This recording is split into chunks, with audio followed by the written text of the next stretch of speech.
Howdy, and welcome to another episode of Adult Onset Horsemanship.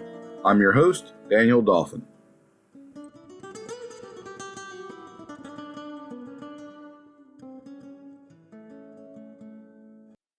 A little house cleaning to start.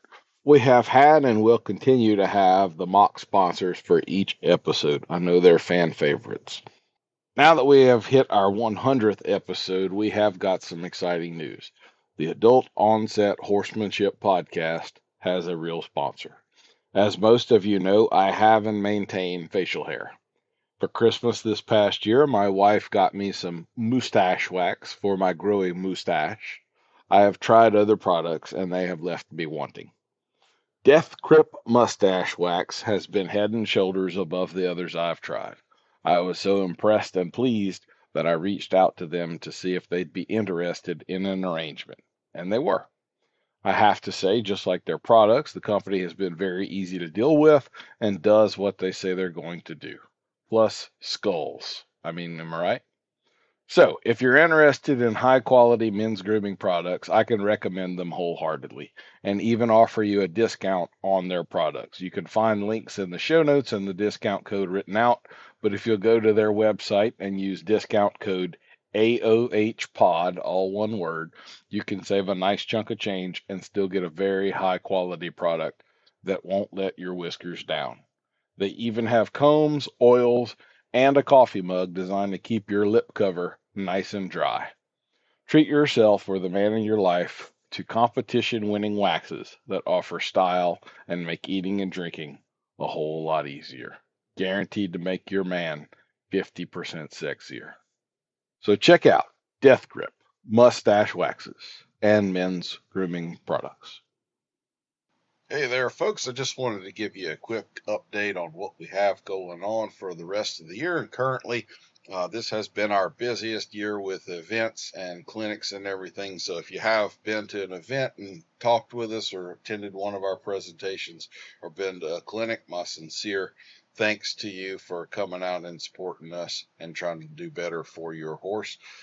We do have a pretty full calendar for the rest of the year. In fact, I believe the only event in the U.S. that we still have any spots in is a clinic in Mantua, Ohio, toward the end of September. That is Sand Hill Stables. We do have spots open in that one. Other than that, rest of the U.S. is completely booked. We've got some events going on in the U.K. in both South and North England, as well as a presentation to give for the Masterson Method International Gathering again. And then we'll be in Australia and New Zealand for mid-October to mid-December, kicking that off with New Zealand's largest expo, Equifest. So very excited about all of that. I will also say we are booking for 2027. So if you are interested in having us out for a clinic, I would encourage you to send me an email here pretty soon. I will also say some people don't know this, but like if you look at our calendar, it doesn't necessarily look full. We do private events, okay? So not everything that we do is set out on the public calendar. We do have several of those coming up in the U.S. here this year. So if you're interested in something like that that isn't just open to the public, we absolutely do still do those events. So give us a shout out, and we would really appreciate seeing you somewhere down the road. If you got a expo or something like that in your area that you'd like to see us at, let us know about that too. And hey, I'm always gathering new podcast guests. So if you've been listening to the podcast and enjoyed it, and there's someone you would really enjoy listening to on the podcast, and you think they and I would have a really good chat, drop us an email on that too. We really appreciate all those suggestions, and we're always looking for new guests. So thank y'all much. We really appreciate the success that we've been having this year and how much traveling we've been doing, and we're looking forward to even more next year.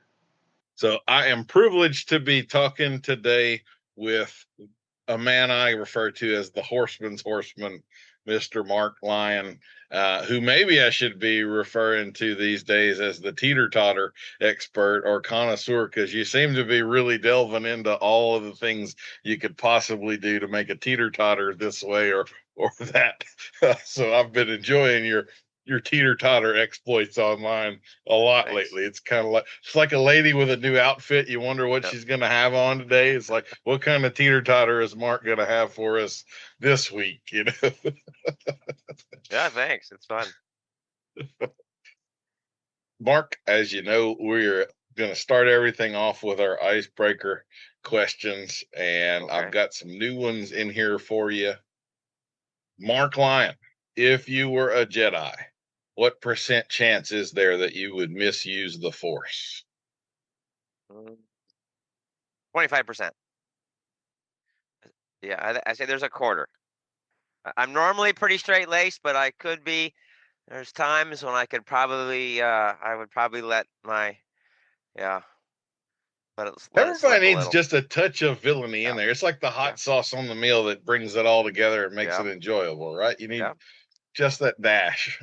I Yeah. agree. Do you have a nerd fandom like that? Are you a Lord of the Rings guy or Star Wars or Star Trek or any of that, or not really, or what? I actually don't watch very much TVs, but when I was growing up, of course, Star Wars was the big thing. So I am a little bit I know more Star Wars references, and then of course, the Princess Bride and that kind of stuff is Oh, more my genre than the Lord of the Rings and the newer stuff. But as you wish. That's my favorite movie of all time. that and Inconceivable, Inconceivable. Yep. Any rodents of unusual size up Yeah. there in Chicago where you're at No. right now, or Well, no? I haven't seen any, but I'm ready. Morning or evening? Evening, definitely an evening. I used to get up pretty early in the morning, as required when you're working on a ranch, and yeah, I am so glad that I do not have to get up at dark 30. So I really enjoy kind of staying up a little bit later, and yeah. Okay.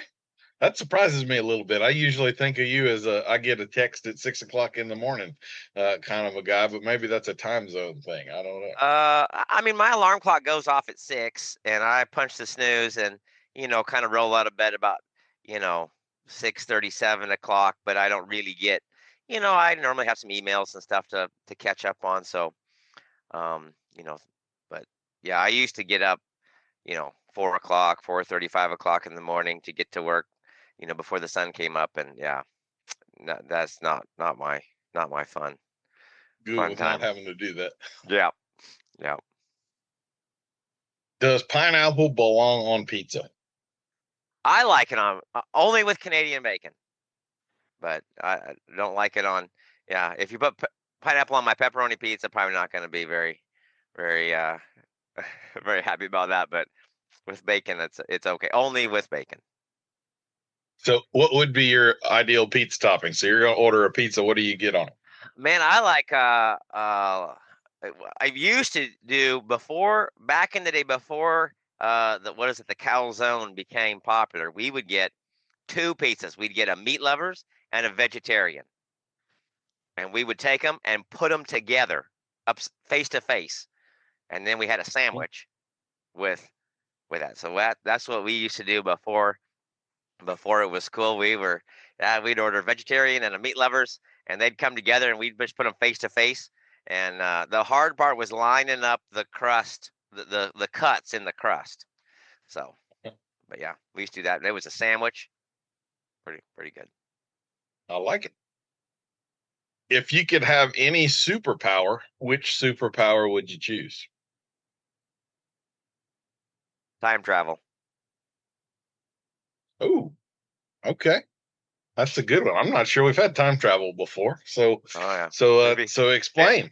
Well, it'd be nice to, first of all, go back and, you know, I I don't know about other people, but for me, it'd be nice to be able to go back a minute or two or 10 and go, if I'd have done that a little differently there, maybe this outcome could have been a little different. So, it would be nice to, um, uh, uh, a friend of mine, I don't know if you know Craig Moore, but we're pretty good friends. And once in a while, we'll talk on the phone when we're riding horses. And he said something about he doesn't fly off the handle very much, because normally when you get upset and chew somebody out, you have to apologize later. even if you were right, flying off the getting mad is not something you should apologize for. And so before he chews somebody out or flies off the handle, he thinks, would I like to apologize to this person? And if the answer is no, then he just doesn't fly off the handle. And I thought, it'd be nice to be able to not. Yeah, but if we could time travel, you could just go back in time and not do some of the things we would regret. And then also it'd be kind of fun to be able to maybe go into the future to see. I'm going to mess this quote up, but there was a quote that somebody said, the most important thing you're going to learn is figuring out how today's decisions are going to affect tomorrow's outcomes. Basically, and it was like what it was doing more of the money. How you spend your money today is going to affect, but same thing with time. It would be kind of fun to go, if I could go forward making this decision, a few years in the future, how that would affect. So I think time travel would be and you could go see, people that you admire and see how things were done back in the day. It'd be kind of fun.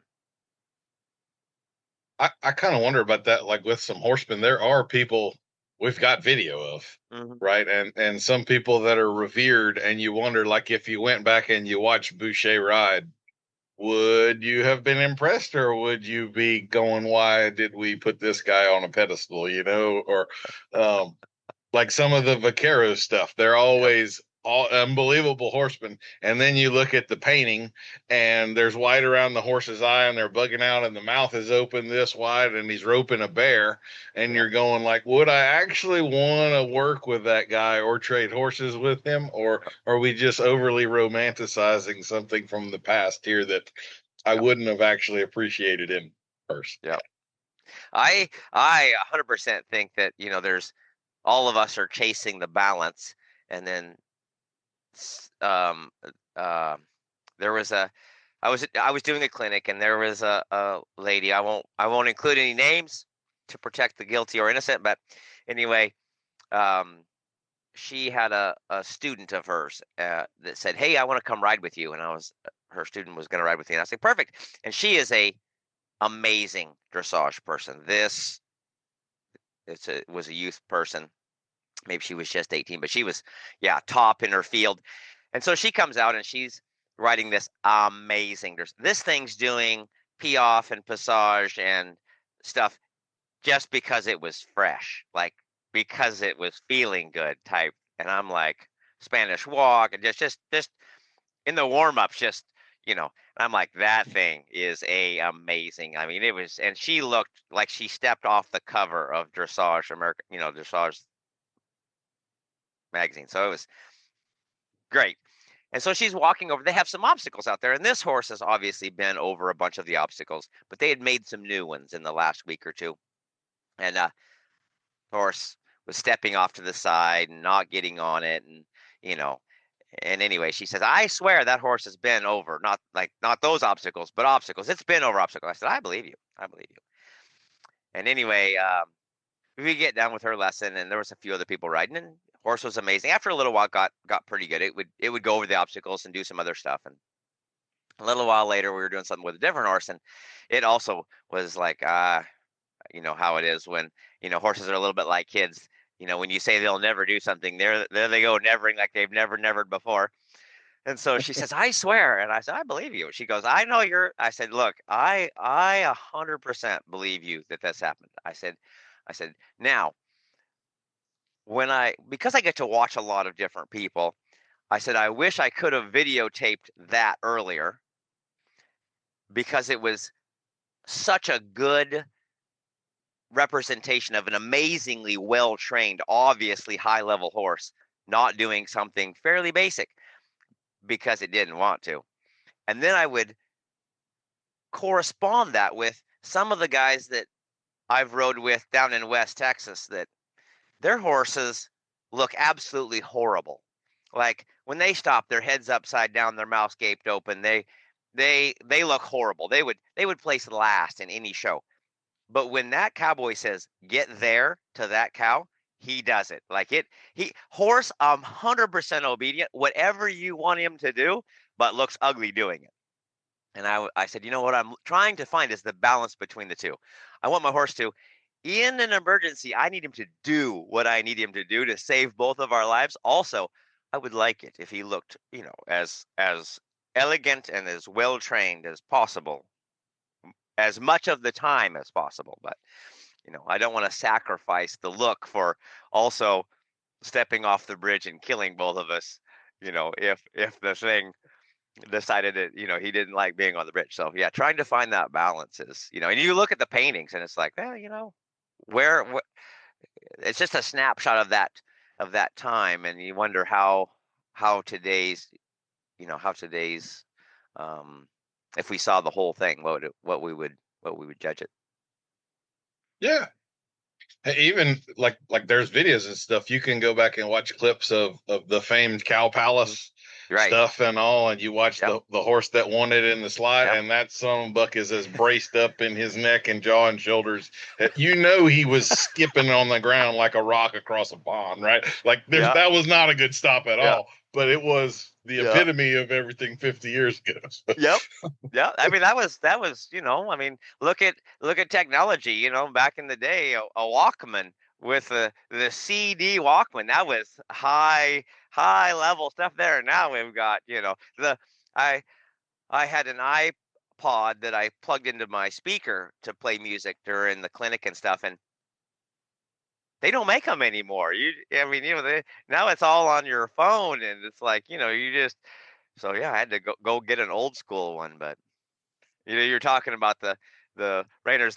I was starting colts for Casey Hinton, and they have a bunch of guys ride over there. The Rainers are all riding together, and I'm starting some colts. And I forget who it was that was riding down there and went and slid, and this horse kind of stuck his head in the air just a little bit and chalked a little bit, and trainers, we always kind of give each other a little bit of crap. And one of the guys called out, "Hey, the 70s called and they want their stops back." And the rest of us are rolling on the ground.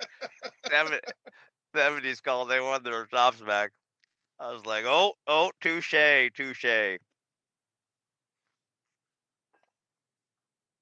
Oh, that's beautiful.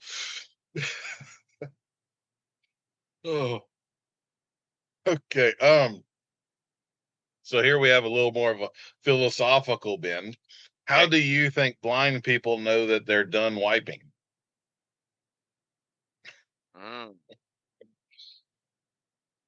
It's a purely account thing, or I don't know. Oh man, yeah. I guess you just have to. I'm thinking about when I wipe a table off. It's not quite the same thing, but it would have to be by feel and whether the resistance on the paper to the, if you feel it dragging, obviously you've still got some stickiness there. You might want to do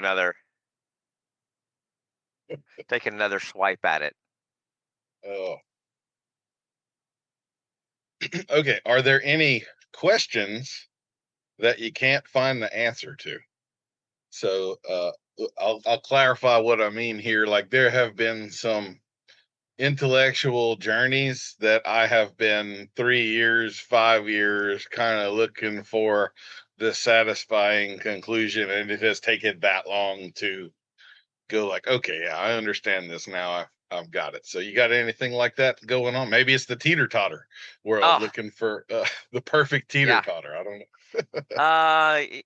I think every time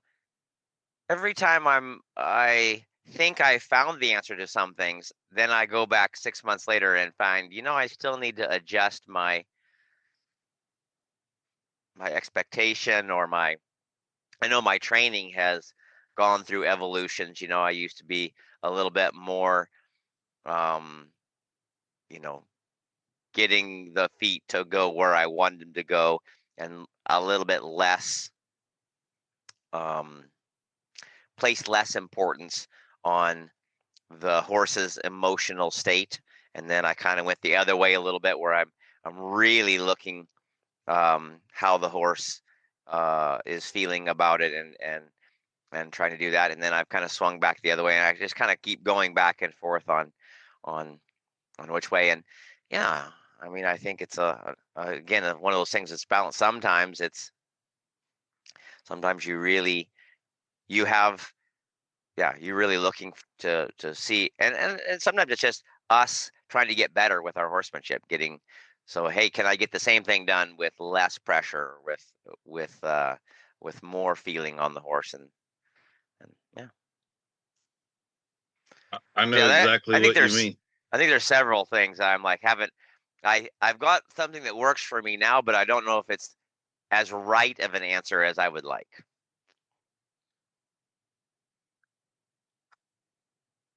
I do know just what you mean there. And kind of like your time machine thing, I kind of wonder if I went back to some of those points and I watched them with the eyes I have now, would I have the same opinion of what happened in that moment that Yeah.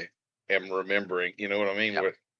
Was it Oh as yeah. good or as bad as I thought it was, or was I just too close to the tree and was not seeing the forest and really Right. recognizing what was Yeah. happening there? Yeah. Do you carry a knife?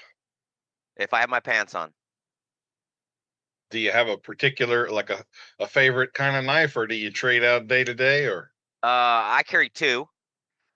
I always have my Leatherman, and it's got two blades on it. That's the knife you're going to get if you ask to borrow one. If you come up to me and say, "Hey, do you have a knife?" That's what you're going to get. Because if it's, if it comes back a little dirty or not as sharp as I gave it to you, I'm not going to be offended. And then I carry another one for, cutting foodstuffs, you know,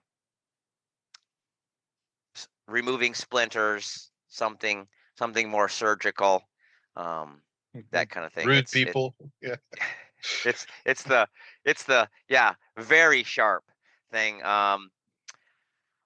Actually, I've just changed it. I used to use like a Benchmade or zero tolerance, or a very, very, really robust knife, and I still have. I'm a little bit of a. Yeah, it's probably a collection that I have. I have quite a few. The last probably 6 months, I've carried the scalpel knives. I don't know if you've seen the scalpel knives. They're So, like replaceable blade type stuff, or well, yeah, but they use actual scalpel blades, so you scalpels? can just pull and of course those are super sharp, and you can get them in all different designs. And so I've got two of them. I've got a open, like a regular thumb assist kind of opening blade, and then the other one's one of the automatic. They've got an automatic one that's really nice. Automatic opens and closes out the front, and man, I really like those. If you wanna, here's a tip. If you want to really make brownie points with your vet, and that's a very important person to make brownie points with, order one of those automatic scalpel out the front blades. Uh, order 3 or 4 of them, and then when your vet shows up, give him one. Vets, they are, of course, they're using scalpel blades all the time, and they've got a lot of them. And then also, if you've got your hands full while you're wrapping a leg or bandaging something, and you need to cut it off, and if you can pull the knife out and open it up and cut it, and then also push the button again, and it draws back in and put it in your pocket. Oh man, yeah, yeah, That's handy. Yep. There are plenty of times when you need a knife but don't have two hands. yes, yeah. One So hand's holding something, and yeah, that's usually when you need a knife. yes, Right. yes, yes, exactly. Yeah. Okay, I have a feeling I'm going to get a very satisfying answer from you on this one. If you could bring back any old-timey word like dandy or gross as in a quantity, curmudgeon, etc., what would it be? Oh man, there's so many. Like our vocabulary has, oh my goodness, has gone, Yeah, yeah, just flat.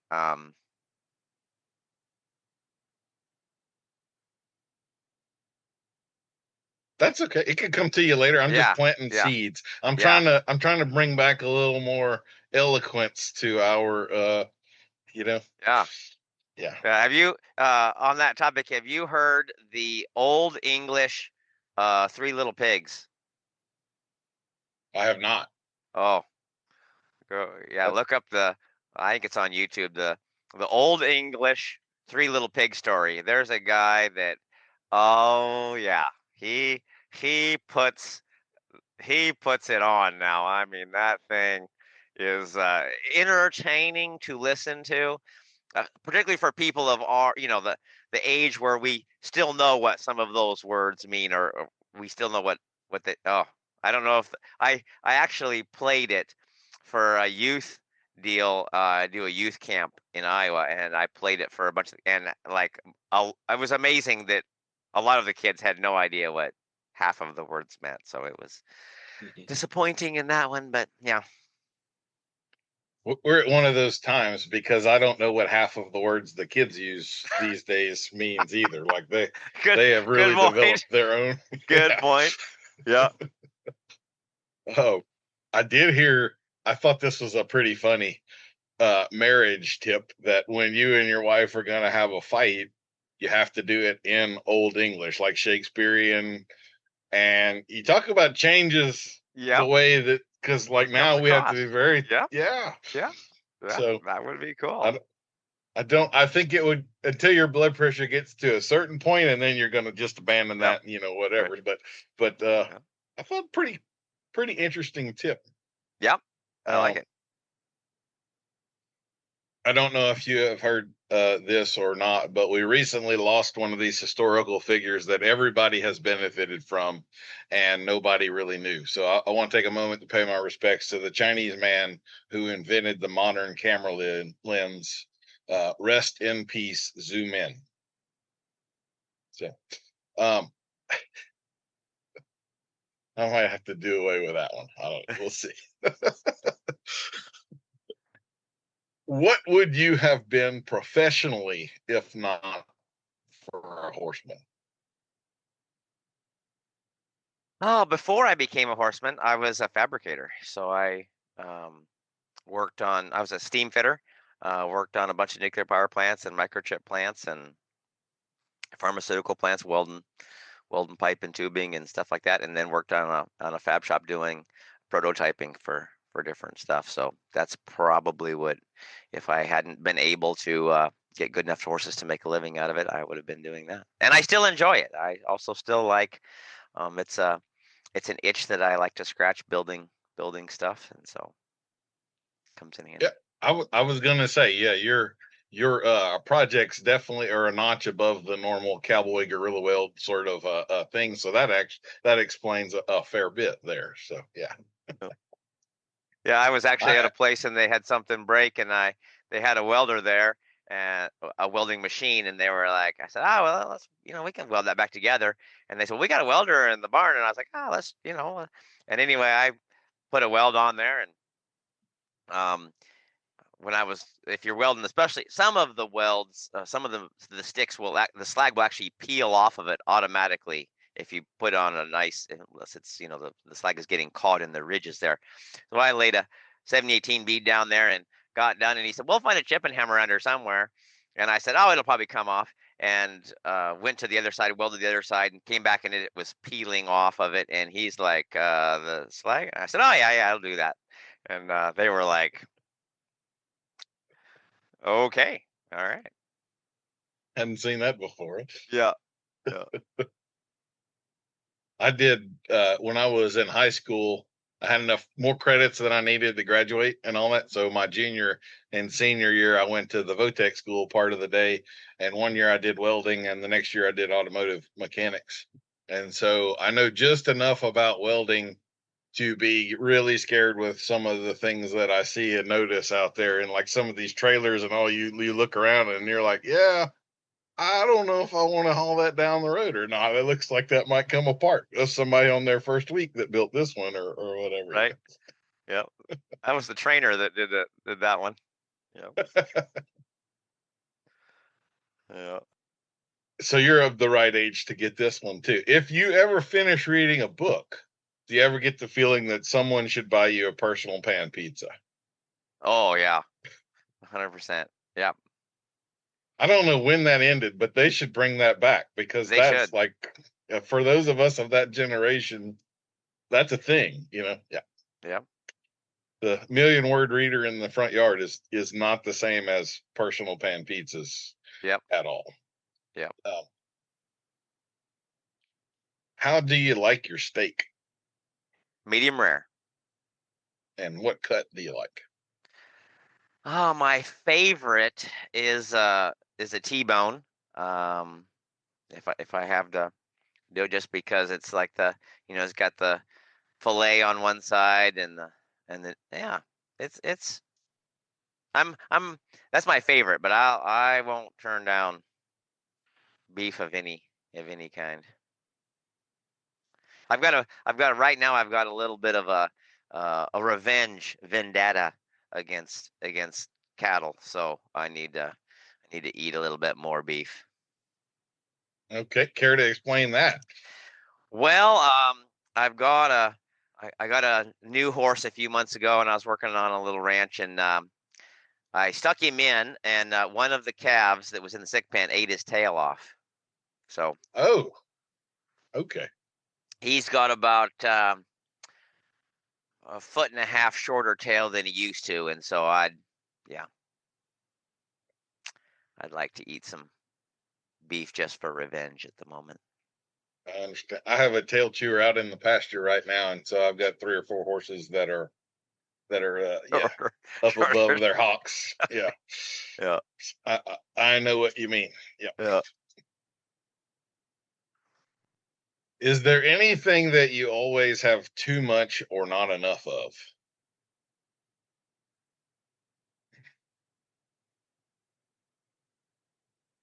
Mm.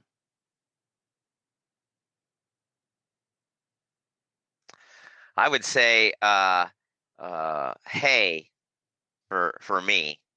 It's when I'm traveling, I like to keep. I don't like the more times you buy hay, the more chances you have of getting, a weed in there that you're not. The quality of the hay is sometimes suspect. So I like getting the big bales, the 3x3 or 4x3, whatever it is, big squares.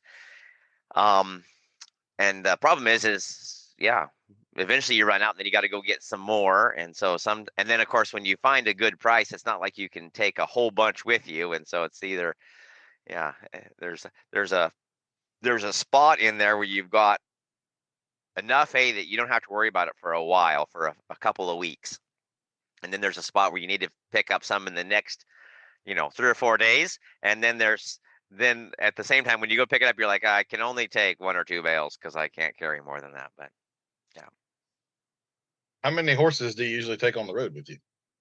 So normally, minimum of 2, maximum of 4 at the Okay. moment. I'd like to get a little bigger trailer. My trailer will actually hold 6, but not with all the rest of the stuff that I need to. I carry a little motorcycle to run around with, and yeah, some obstacles and this and that and everything. So it's a little bit.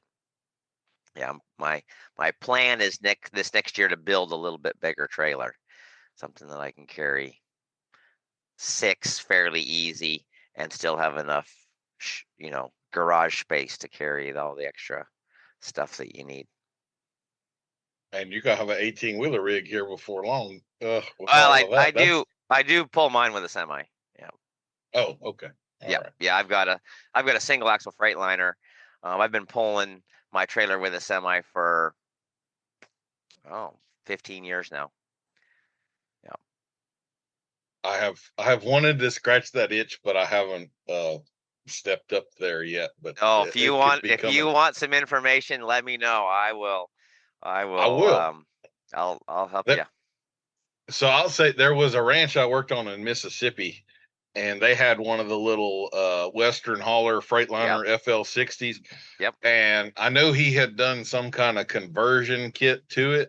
And I have to say that was the squirreliest driving truck I have ever been. Like, I had multiple, oh shit, I almost just died kind of moments driving that thing Yeah. around.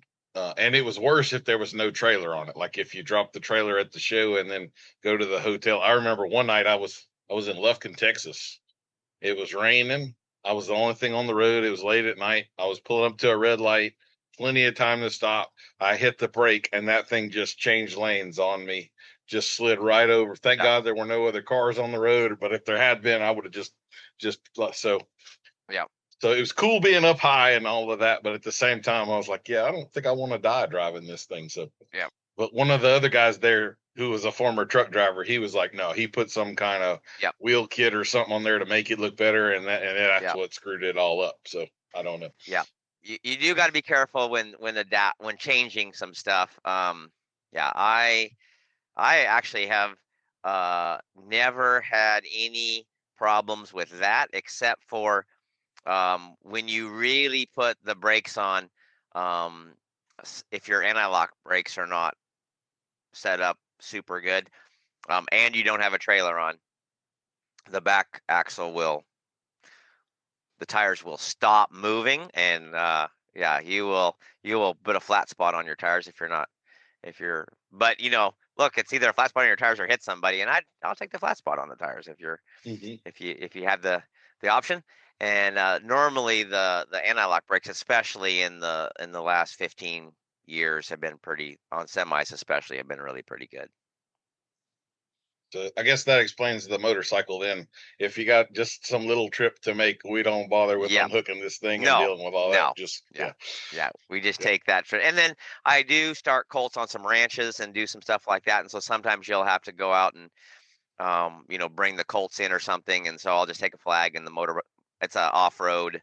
It's one of those dual sport, I think they call it. It's got a license plate and turn signals and street legal, but it's got off-road tires and stuff, so you can go out. Yeah. I like that. That fits you. Knowing you that all makes total sense. Yeah. It's got side bags on it, or hard. I've got side saddle bags on it that are hard, so you can snap them on and off. So you can put them on there if you need to go to town, make a grocery run, or go get something. So. Yeah, I like it. What is the best horse movie? The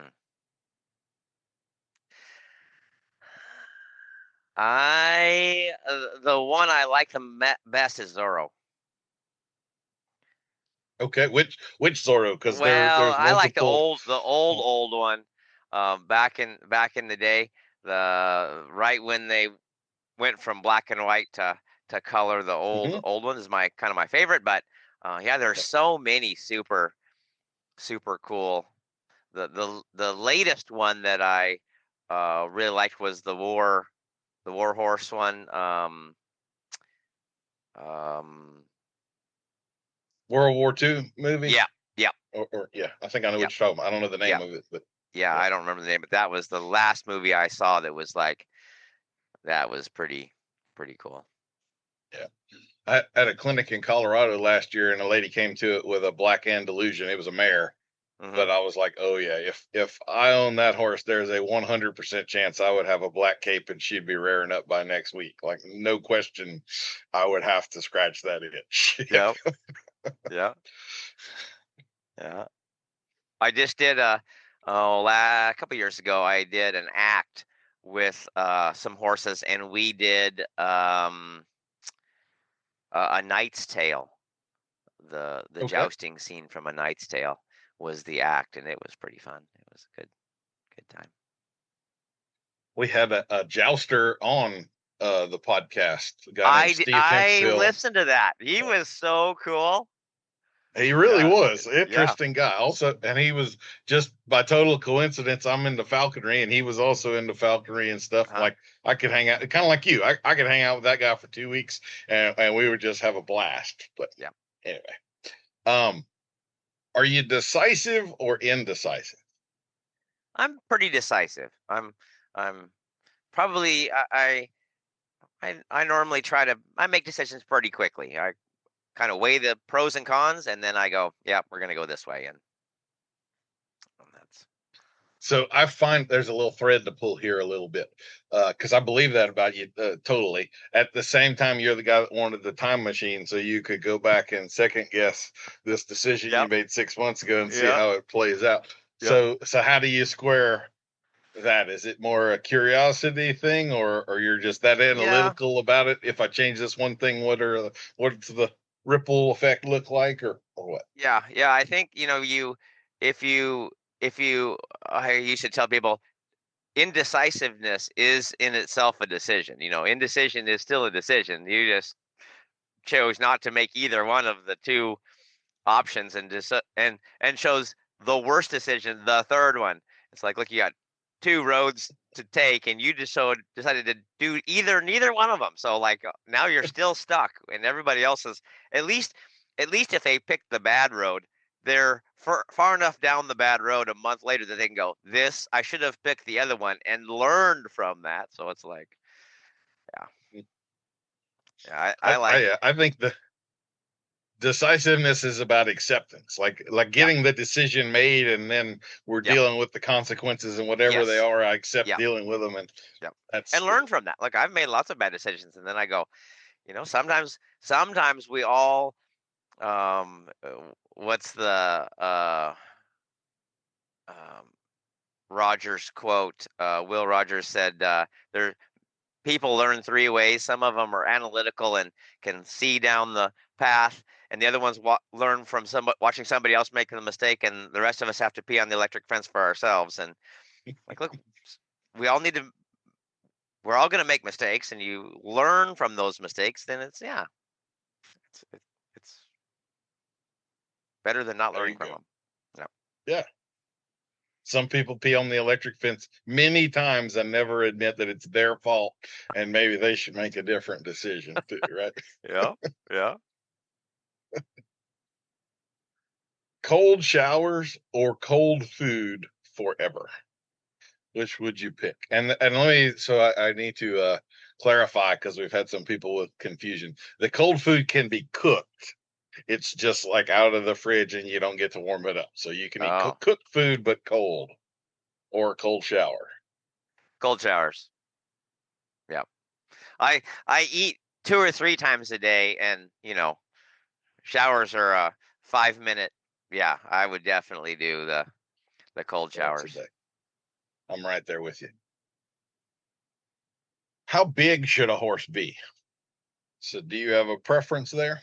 I do. I like 15 hands. My Okay. one now is 3 inches too tall, but I got a gray horse right now that's a little bit big for me. But yeah, I like 15. It's big enough that you can still go do a job and rope something, and yeah, it's yeah, and then also not so tall that you have to go get a mounting block to get up on it every time. Yep. Or there's a point at which cattle will try to go under too, right? I So yeah, I was actually in a competition. I had a horse go underneath or a cow go underneath my horse. It was yeah. it was good. I spent so much time on cutting horses that, like, if a horse can't move left or right at a certain pace, Yeah, it's very aggravating for me. And so when you get to horses of a certain size, they just, you lose that. Like that yeah, quick cat-like yeah, ability goes away, yeah, so that I feel like I'm riding a bike with the training wheels on all the time, and the whole involuntary noises I make as I try to climb on this 17 hand rascal, I don't appreciate either. So yeah. yep, yep. So I've already asked this one of you in the former podcast, but I have a feeling you've got more than a few things up your sleeve here. So would you tell us something unexpected about you? I don't even remember what I said last time. I think it was the ballroom dancing deal. Oh yeah. Um,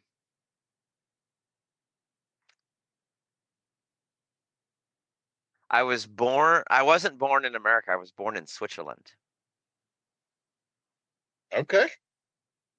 All right. So are you a military brat or? No, missionary. Okay.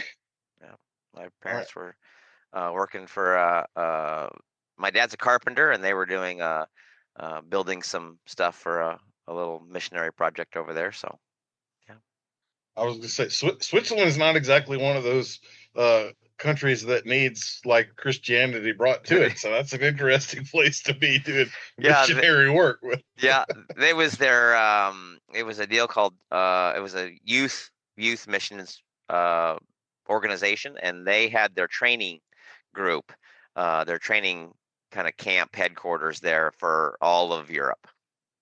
And so France and all that kind of stuff for the kids would all the counselors and teachers and stuff would go to Switzerland there for training and teaching and stuff. And so that's where they needed some, I guess, apartments and this and that built. So my dad was helping doing that.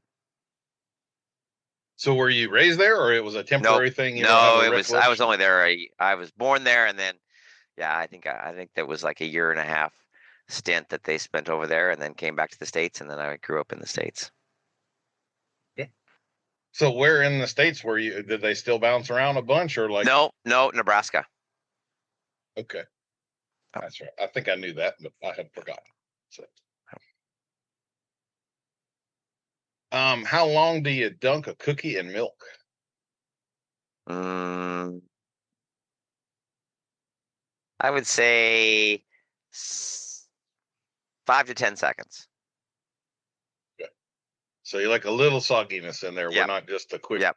dunk If or anything. it's always disappointing when it falls off in the milk. It's too much. Think I get the spoon and fish it out. But yeah, I do like, and I like my cookies a little bit crispy, so that they will absorb milk. I don't the chewy cookies are okay, but they don't absorb milk very good. So I like the a little bit crispier cookie. I like there really are, the saying there's two kinds of people in this world, right? Mm. Like I have had people that totally dismiss the cookie question, and then I have had people like you just did that took 30 seconds and gave a very thoughtful, analytical answer as to exactly why they had this preference. And I like that. Like those are my people, the Yeah, thoughtful cookie dunk. yeah. Yeah. So here's an interesting one for you. I can't imagine what you're going to say here. Is there a skill or technique with a horse that you have seen in someone else and don't have, but wish you did?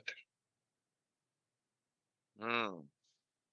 So for those of y'all that are not familiar with Mark Lyon, Mark has the biggest tool bag of skills of just about anybody you're going to meet with a horse. So I don't know how he's going to come up with something here, but this could be I farrier work. I mean, any sort of a. Yeah, I would say there's a ton of them that I wish I would better at. Like I do occasionally shoe my horses if I can't find a better farrier than me, which a lot of times is yeah, I can find somebody that's better than me. Generally, I put sliders on behind, just regular shoes up front. So sometimes, if the more east and north you are, the harder it is to find a farrier that is fairly comfortable with sliders. So occasionally, I'll do that. But I would say for me, it's dressage. For me, the thing, the skill that I'm working on bettering at the moment is my dressage, upper level movements, refinement of that kind of stuff. The reining, I'm pretty comfortable with the reining maneuvers, the sliding stops and spins and lead changes and stuff like that. I'm yeah, pretty comfortable there. The dressage elements, I would like to improve my proficiency in that.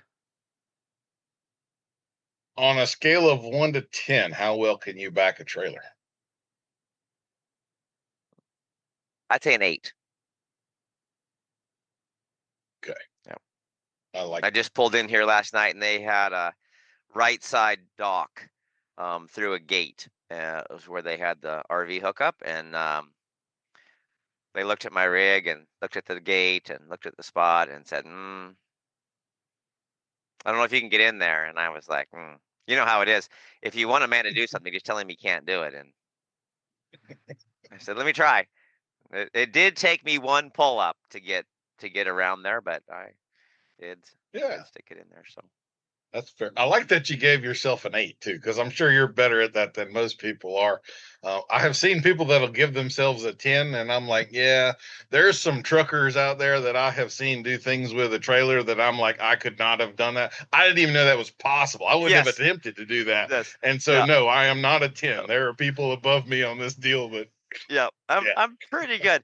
I when you watch a farmer back two hay racks at the same time, like that's you know that's Mhm. impressive. You guys got are backing doubles, and you're like, yeah, that's the deal there. But yeah, I those have guys are seen good. I've seen a race, and I don't know where this came from. This was like a video clip I saw, but it was like an oval track, but they were backing trailers around the track. So you're doing it backwards, racing with a trailer leading the way. And I got to say, like, they were way the hell faster and more proficient at that than I am. I guess they had Yep, practiced it, but I mean, they were yep, backing 30, 40 miles an hour, with the trailer leading the way. I was like, yeah, I'd have to play with that for a while before I could yep, compete. yep. Anyway. We did. A friend of mine put on a women's clinic, and so we had a bunch of ladies, and we had different things that we said, hey, what do you want to learn? And one of them, well, several of them said backing a trailer. So we went and got four wheelers and a little Kawasaki Mule and the little side by sides and stuff like that. And then we got a collection of trailers hooked to them, smaller utility trailers, and then we just had the let the girls play backing in the big parking lot, backing around. We put some cones out and they could back around the cones and stuff. And they all doubled or tripled their proficiency in less than an hour just by being able to play with it and in a with a trailer that was easier to back than maybe what they were used to.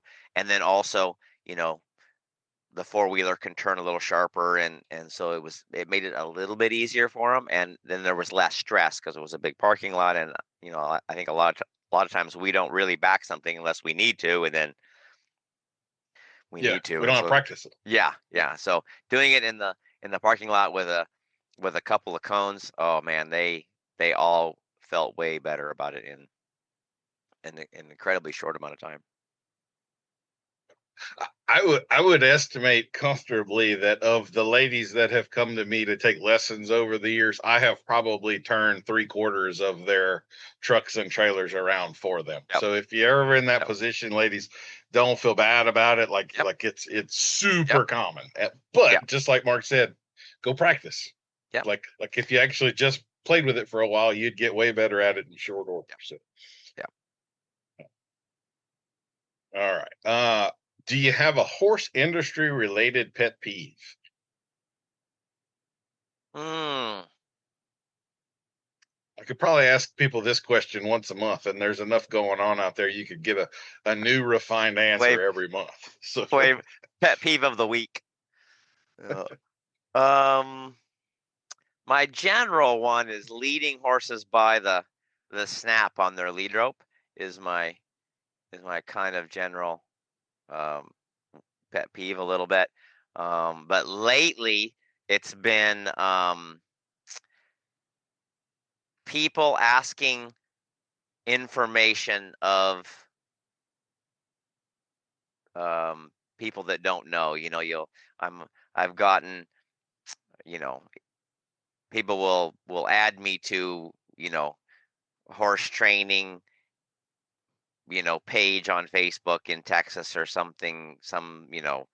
I do a lot of Mustang stuff, so it'll be one of the Mustang training help pages. And yeah, you'll just be like, somebody will say, hey, what do I, and you're like, hmm,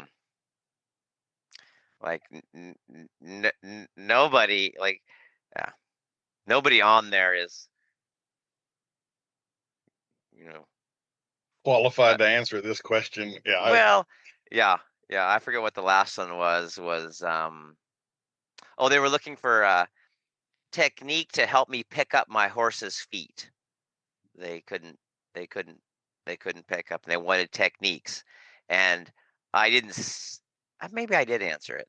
I don't remember. And I said, look, there's lots of techniques. They all work when performed correctly, and they all suck if performed incorrectly. And how you do it is going to be way more important than what technique you use. So you can use the best technique in the world, and it can go extremely poorly if not done very well.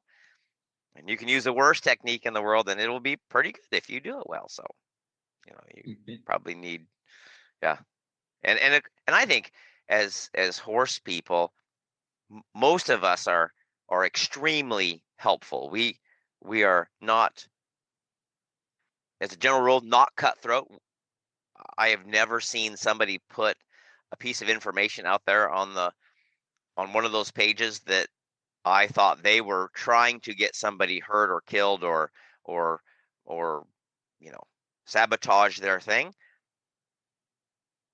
but also maybe not the best information for what that person needed at the time. And so it's like, look, they're all trying to help, but some of us are, it's not you might want to just go get somebody that is proven to be pretty good and have them help you. And we'll unpack that a little more later, because that is a conundrum of how does the public tell the difference? Because when you're looking up at, does that person know a little bit more than me or a whole lot more than me? And that can be a hard decision to. And I know exactly what you mean, because there's a whole lot of very bad advice out there. Yeah. Whether intentionally or unintentionally. Right. So. Yeah. Feral or spoiled? Which would you rather deal with? I take spoiled. Really? Okay. Yeah. I find that surprising, but you get to a certain age and most of the time it's because, like when somebody's bringing me a horse for training, if it's feral, it takes, several days, at least a week, to get that horse where he doesn't think you're going to hurt him. Like if he's not used to humans, they're a little worried about, you hurting them. They're not sure of you. So, it takes a week or two to get one so that he trusts you. And then that trust also is, you tie him up or you put the saddle on him or cinch him or, do whatever the that you're going to do to train him is a little bit of work. And so now every time I'm with you, it's work. And so it takes a little bit of time to get those horses where they're like, hey, I don't mind being by that guy. The spoiled horses, the illustration when somebody says, would you rather have one? And I said, look, which one would you rather have, a spoiled kid or an abused kid to rehabilitate? The spoiled kid, yeah, you swat him twice, and he goes, yep, that guy's not putting up with my crap today. And he's pretty good. And you have the abused kid, well, or the kid that just has no idea how to, man, it takes a long time to get where you're, you have one that's kind of just spoiled and disrespectful, and you swat him with the lead rope a couple times, and he's like, okay, that guy's not gonna let me do that. And they're pretty good. And then you still have he's still not scared of you. He just goes, they're not gonna let me run him over. So crunchy or smooth peanut butter? Crunchy. Yeah, definitely crunchy. All right. Dogs or cats? I like dogs. Yeah, I don't mind the cats. It's a little harder to travel with a cat, and I spend a lot of time traveling, so it's, but yeah. So I like dogs. So do you generally have a dog with you on the road? Generally, yeah. So what kind of dog? This one right now I have is a Catahoula Blackmouth Cur cross. Okay. Yeah, named Ranger. He is I should have called him Tigger because he is a bundle of energy and likes jumping around and is a little Brendel missile. Yeah. If any of you out there have not ever been around a cur dog, it is its own. Mark might as well have said he likes camels there, because that you have not been around a dog like those before. I could just about promise you. So apparently he either he's a little bit of a masochist, or he really needed a challenge when he made that decision. So one or the other. Anyway. The first I've only had a couple of dogs in my in the last 20 years, and one of the first ones was a Catahoula healer cross named Roy, and he was he was a really cool dog. Also, just kind of a freebie. Somebody had a puppy that actually that one the guy was out working cattle, and he had a healer, and his buddy had a Catahoula, and they were chasing some cattle out of the brush that had gotten brushed up, and the cattle came out and the dogs didn't, and they found them a little later tied up in there, and so I got one of those puppies. Amazing dog.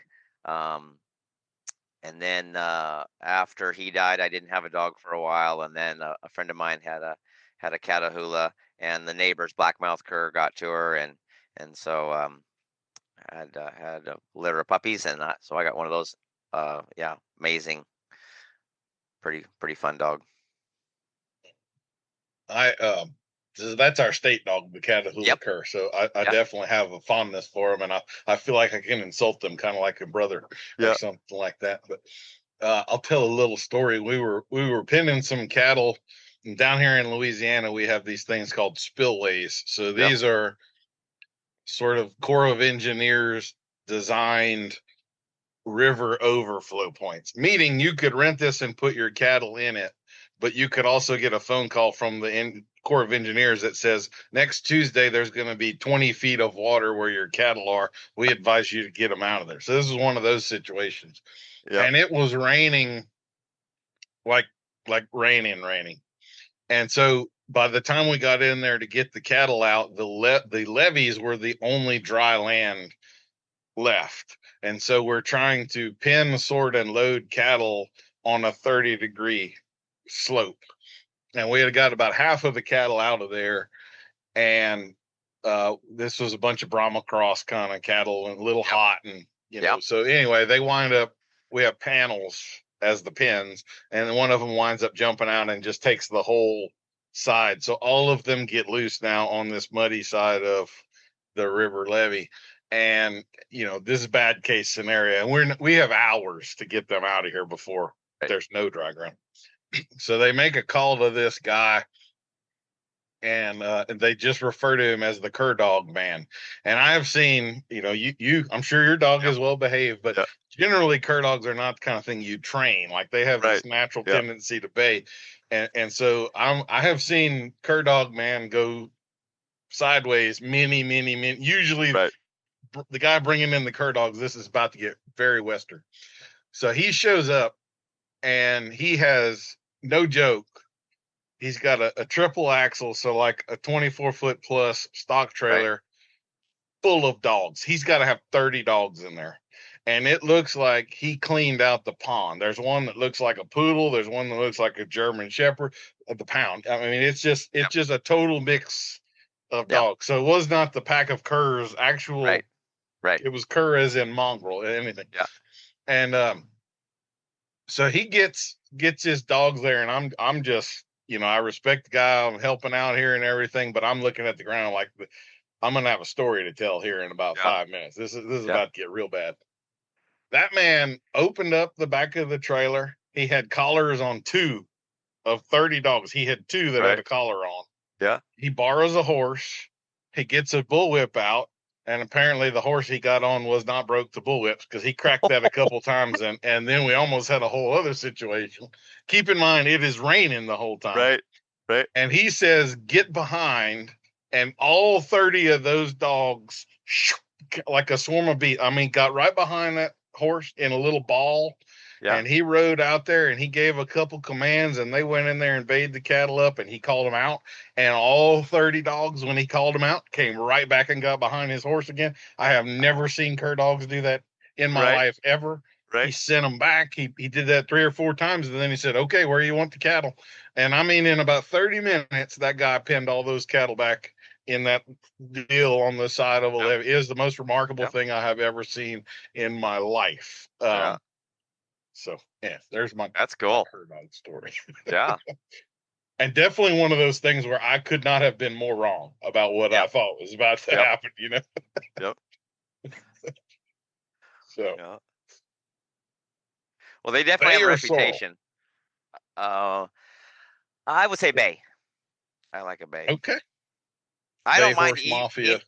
I don't mind any color, but I also like money, and sorrel horses do not sell very well. So okay. Interesting. Up until a couple of years ago, I had almost all sorrel horses, and I didn't realize that one of the reasons was they were cheaper when I went to buy them, but then when I went to sell them, they also didn't. And so now I've kind of got a rule: have to have papers and have to be not sorrel. So some other color. So yeah. Although like I say, I love sorrel horses, but it's just the market does not necessarily. Yes. Yeah. Do you have a favorite piece of tack or horse related tool?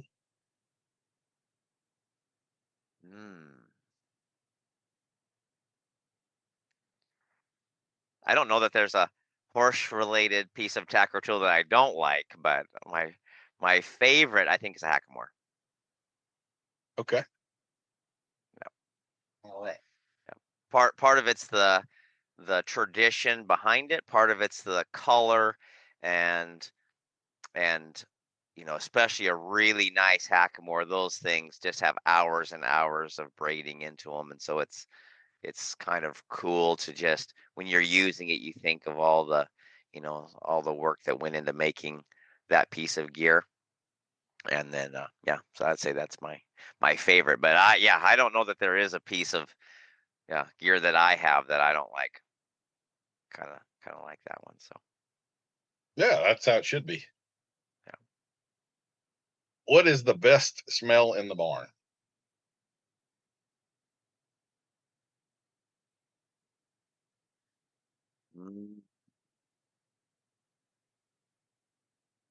I'd say fresh alfalfa.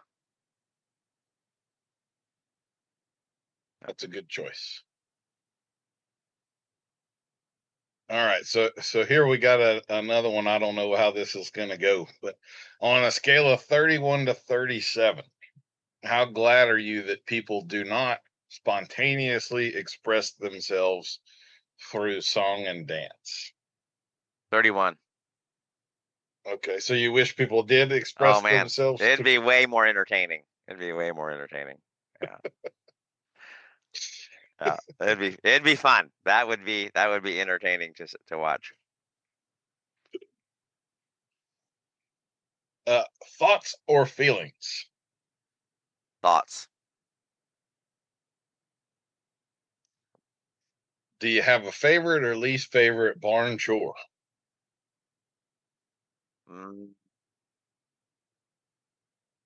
My least favorite is mucking stalls. My favorite,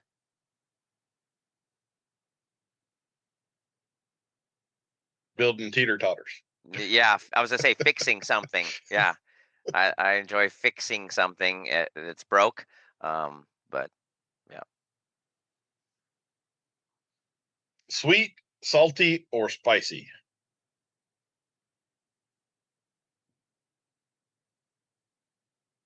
I would say my favorite sweet. My second one is sweet and salty.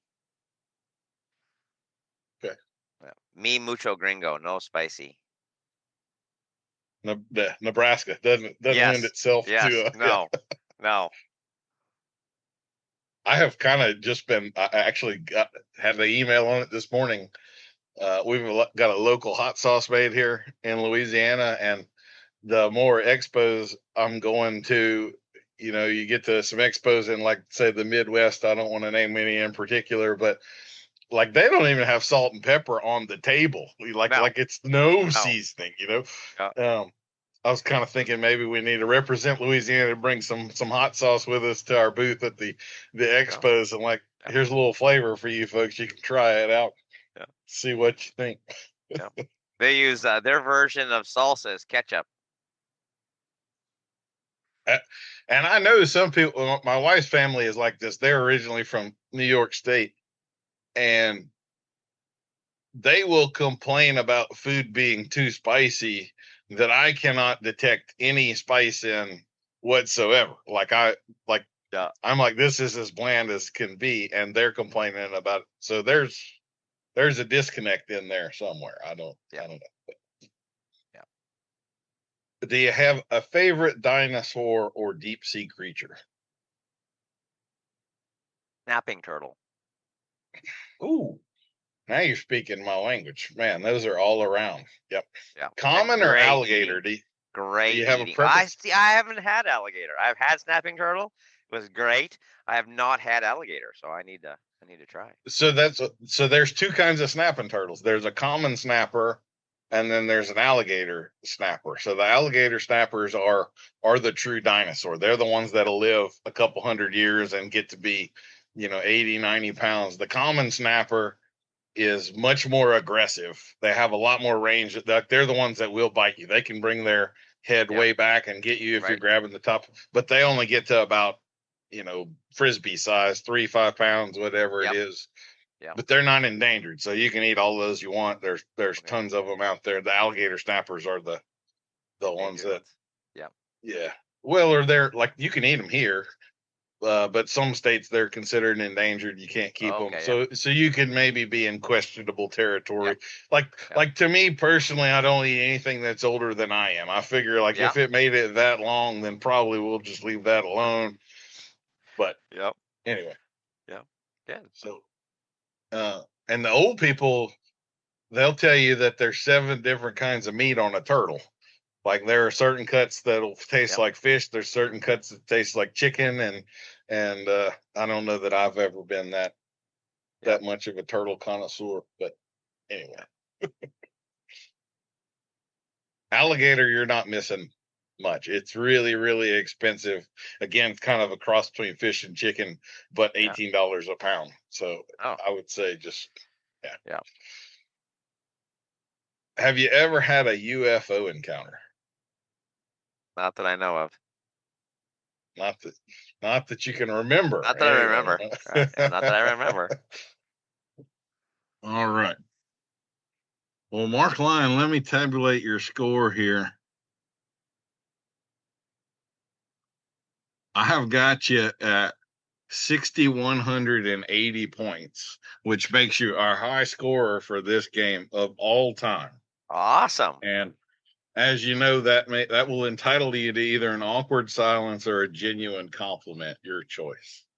As a clinician, we hate awkward silences, so I'm gonna go with a genuine compliment. Man, that's a fruitful field for you.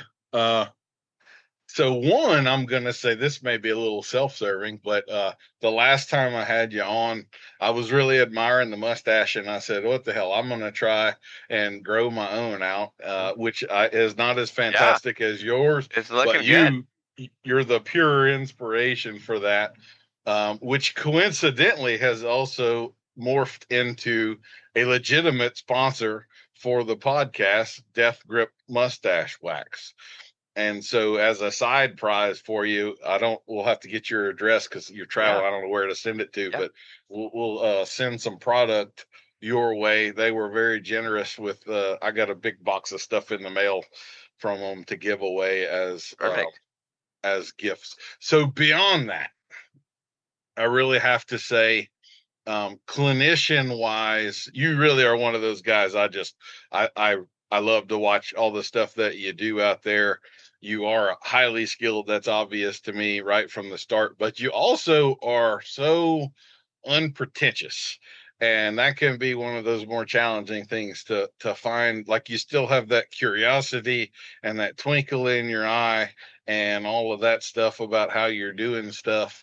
And I really appreciate that about you, because that is not necessarily easy to find. I don't know if I'm articulating that really well, Thank you. but you haven't drank too much of your own Kool-Aid, I guess, or anything like that. And I don't know. I don't know how you're not one of the absolute biggest clinicians out there and everything. It may not be a goal of yours at all, Yeah. but when I see some of these other guys, I'm like, why are y'all all following that? The Right. emperor has no clothes kind of a thing Yeah. here. And then you got really legitimate other people that are incredibly skilled and knowledgeable and are actually good people. Yeah. And so anyway. That is that was one of the quandaries of the horse world right there, is why some people are. Yeah.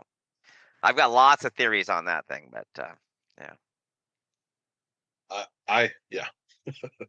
Well, I'll tell you, why don't we jump into that? So Okay. I was going to ask you this from one of your earlier questions, and this is not, I'm not trying to crap on any particular person, because this kind of goes both ways. You have the highly marketed sort of clinician, and then you've Right. also got like the Facebook expert who isn't an expert. And so, do Right. you have any advice for the people out there listening who may be kind of wondering, how am I supposed to tell whether I'm getting legitimate advice here, or if the emperor has no clothes, or if this person does not have anywhere near the knowledge and experience they're representing themselves to have? Any advice there?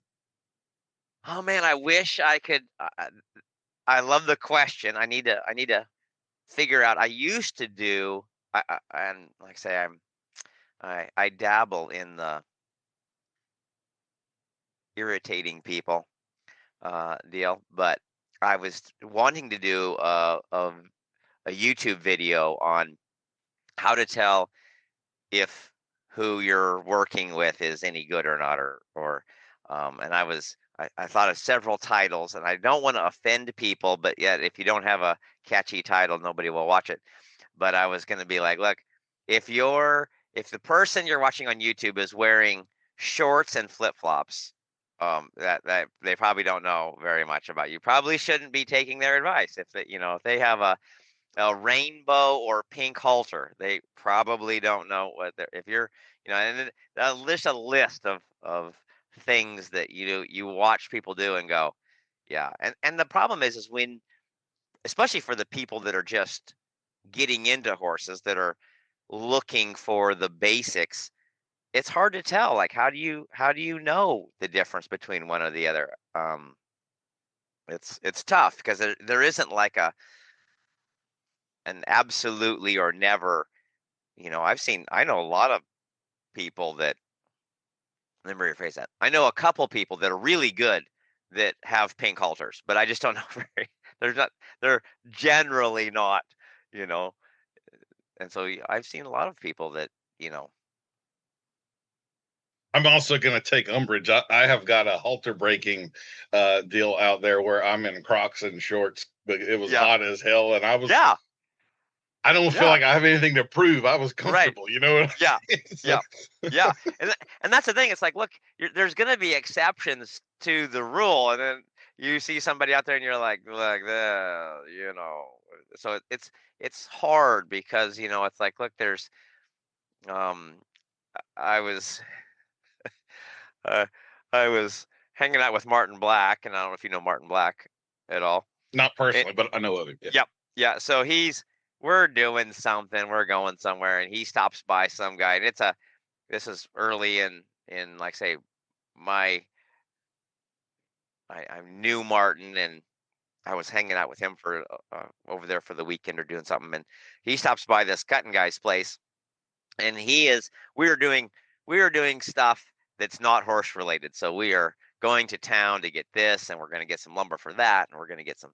Anyway, he stops by and was picking up a saddle or doing something, and it's at a cutting guy's place, and he walks in, and he's got a baseball cap on and tennis shoes and Wrangler jeans and a regular work shirt, and walks in and says hi, and he's gonna go, and the guy's like, "Hey, watch this horse," and so he's cutting and doing some stuff with the horse there, and works for 2 or 3 minutes, and Martin's like, "Ah, looks pretty good." He goes, "What do you think?" And he goes, "Oh man, I'd do this or that, or I'd," gives him 2 or 3 tips, and then he's like, "Okay, thanks." And then Martin goes to do something, and I'm just kind of hanging out watching the thing, and one of the other guys goes, "Who who was that?" Here's a world champion cutter asking some guy in a baseball cap, "What would you do different?" It's just like didn't look like, and so yeah, it was funny. I love that kind of stuff. I remember when I was in Mississippi, there was a guy that came to a cutting, and um, he had on an old pair of blue jeans. He had a Wrangler shirt where the elbow Yep. was busted out Right. and everything, and there was a horseshoer there, and he leads his horse up there, and he says, "Would you mind putting some shoes on him for me and everything?" And guy says, "Sure." I knew the horseshoer really well. And the fella walks off, and the horseshoer looks at me, and he's like, "Do you think I could take a check from that guy? Because he looks like I'm like, that dude's worth $600 million. Yes, you can take a check from that guy. But to see him walk up, Yep. you're not sure if he's Right. homeless or not, right? Right. Like, Yep. I love people like that. Yeah. Don't have to prove Yeah. anything or just. I've got to the point my feet hurt a lot. I have a good bit of, so like as soon as I'm off a horse, Yep. those boots come off and something a whole lot more comfortable goes on immediately, and Yep. and I don't have any problem with that. Yep. I'm the same way. um, I keep a pair of walking around boots by the arena, and when I get off a horse, I take off my riding boots and put on some walking around boots. do you have any like, I know you still wear, or I've seen pictures of you, so I assume I don't know if you're setting up for the picture, but you seem to still wear the buckaroo Yep. high Tall heeled type. tops. Yep. So those things kill my knees. I had to give them up maybe 10 years ago, and I wear more like a roper kind of Uh-huh.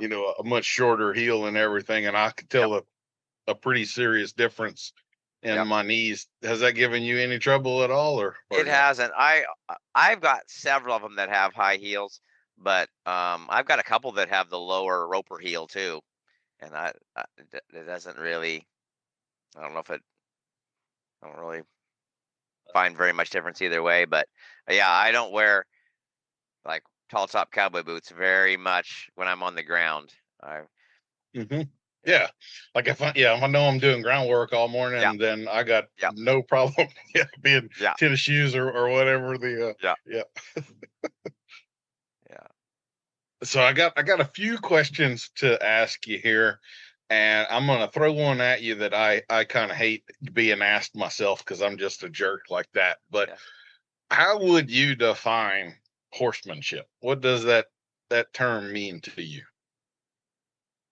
Yeah. So for me, it's just about you. It's the relationship between you and the horse. So trying to find, getting the best relationship that you are looking for you and that horse, and that's going to be um, different for every person. I when I'm teaching clinics or helping people, I kind of try to figure out, hey, what are you looking for? Are you looking? We all, none of us are trying to piss our horses off, but some of us are a little less concerned about if the horse loves us all the whole time, right?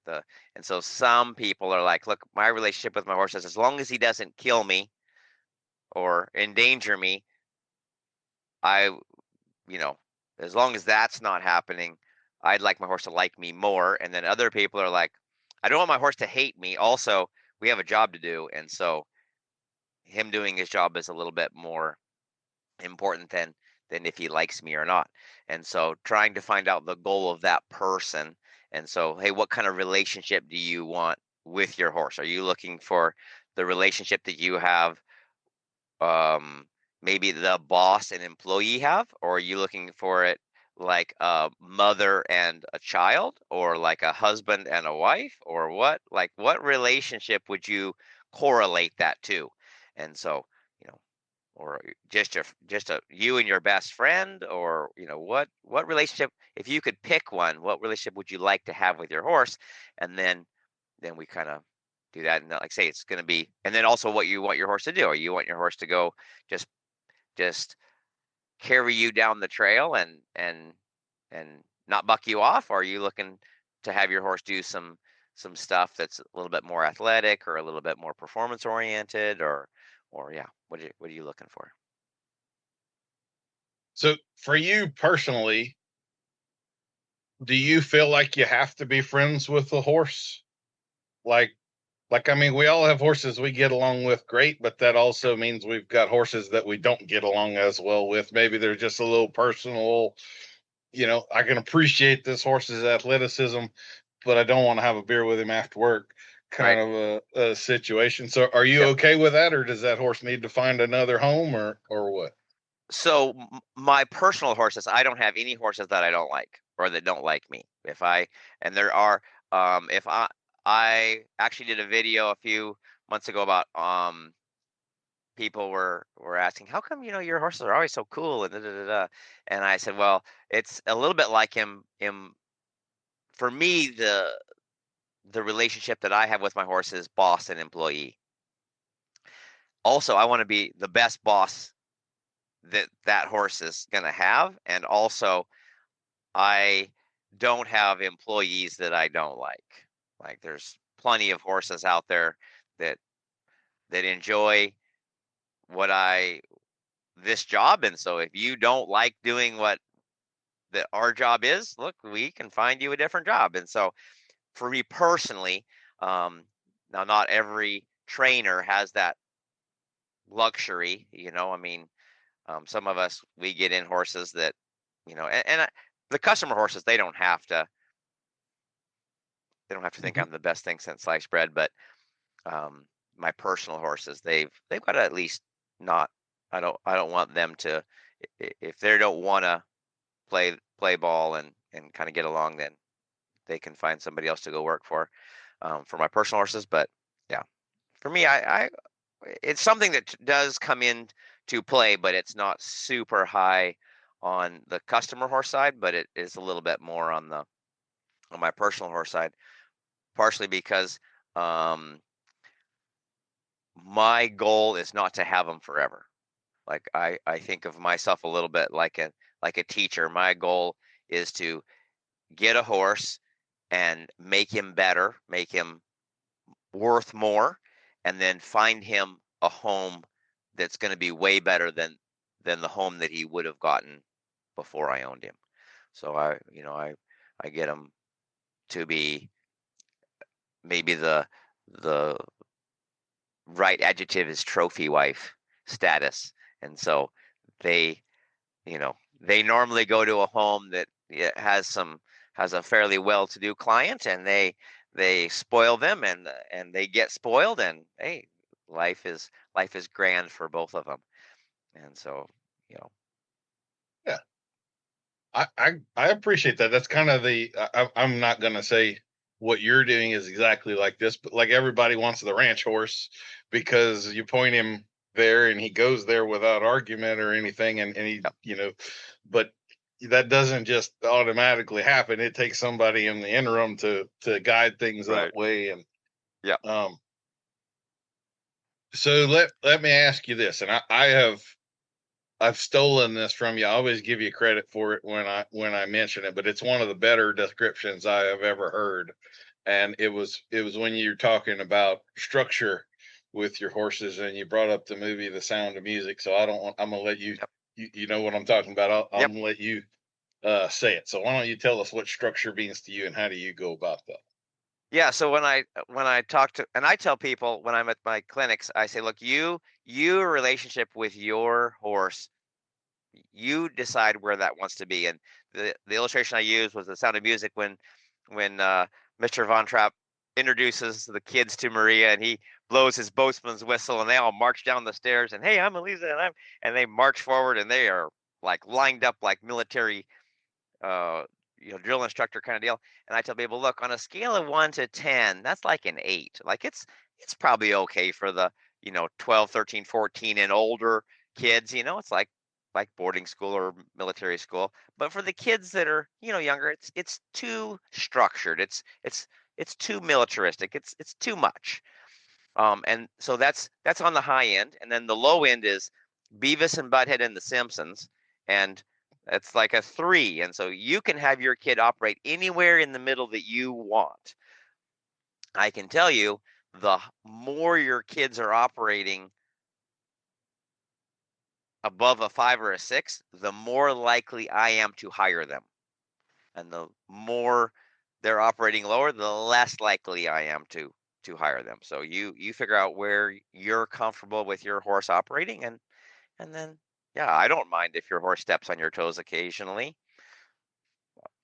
I'm not gonna be, I'm not gonna let him do that to me. But if you don't mind it, look, I'm not gonna tell you you're a bad person. So, but I also want to let people know that there's a range out there, and then you figure out where you want to be with your horse, and then yeah, get that.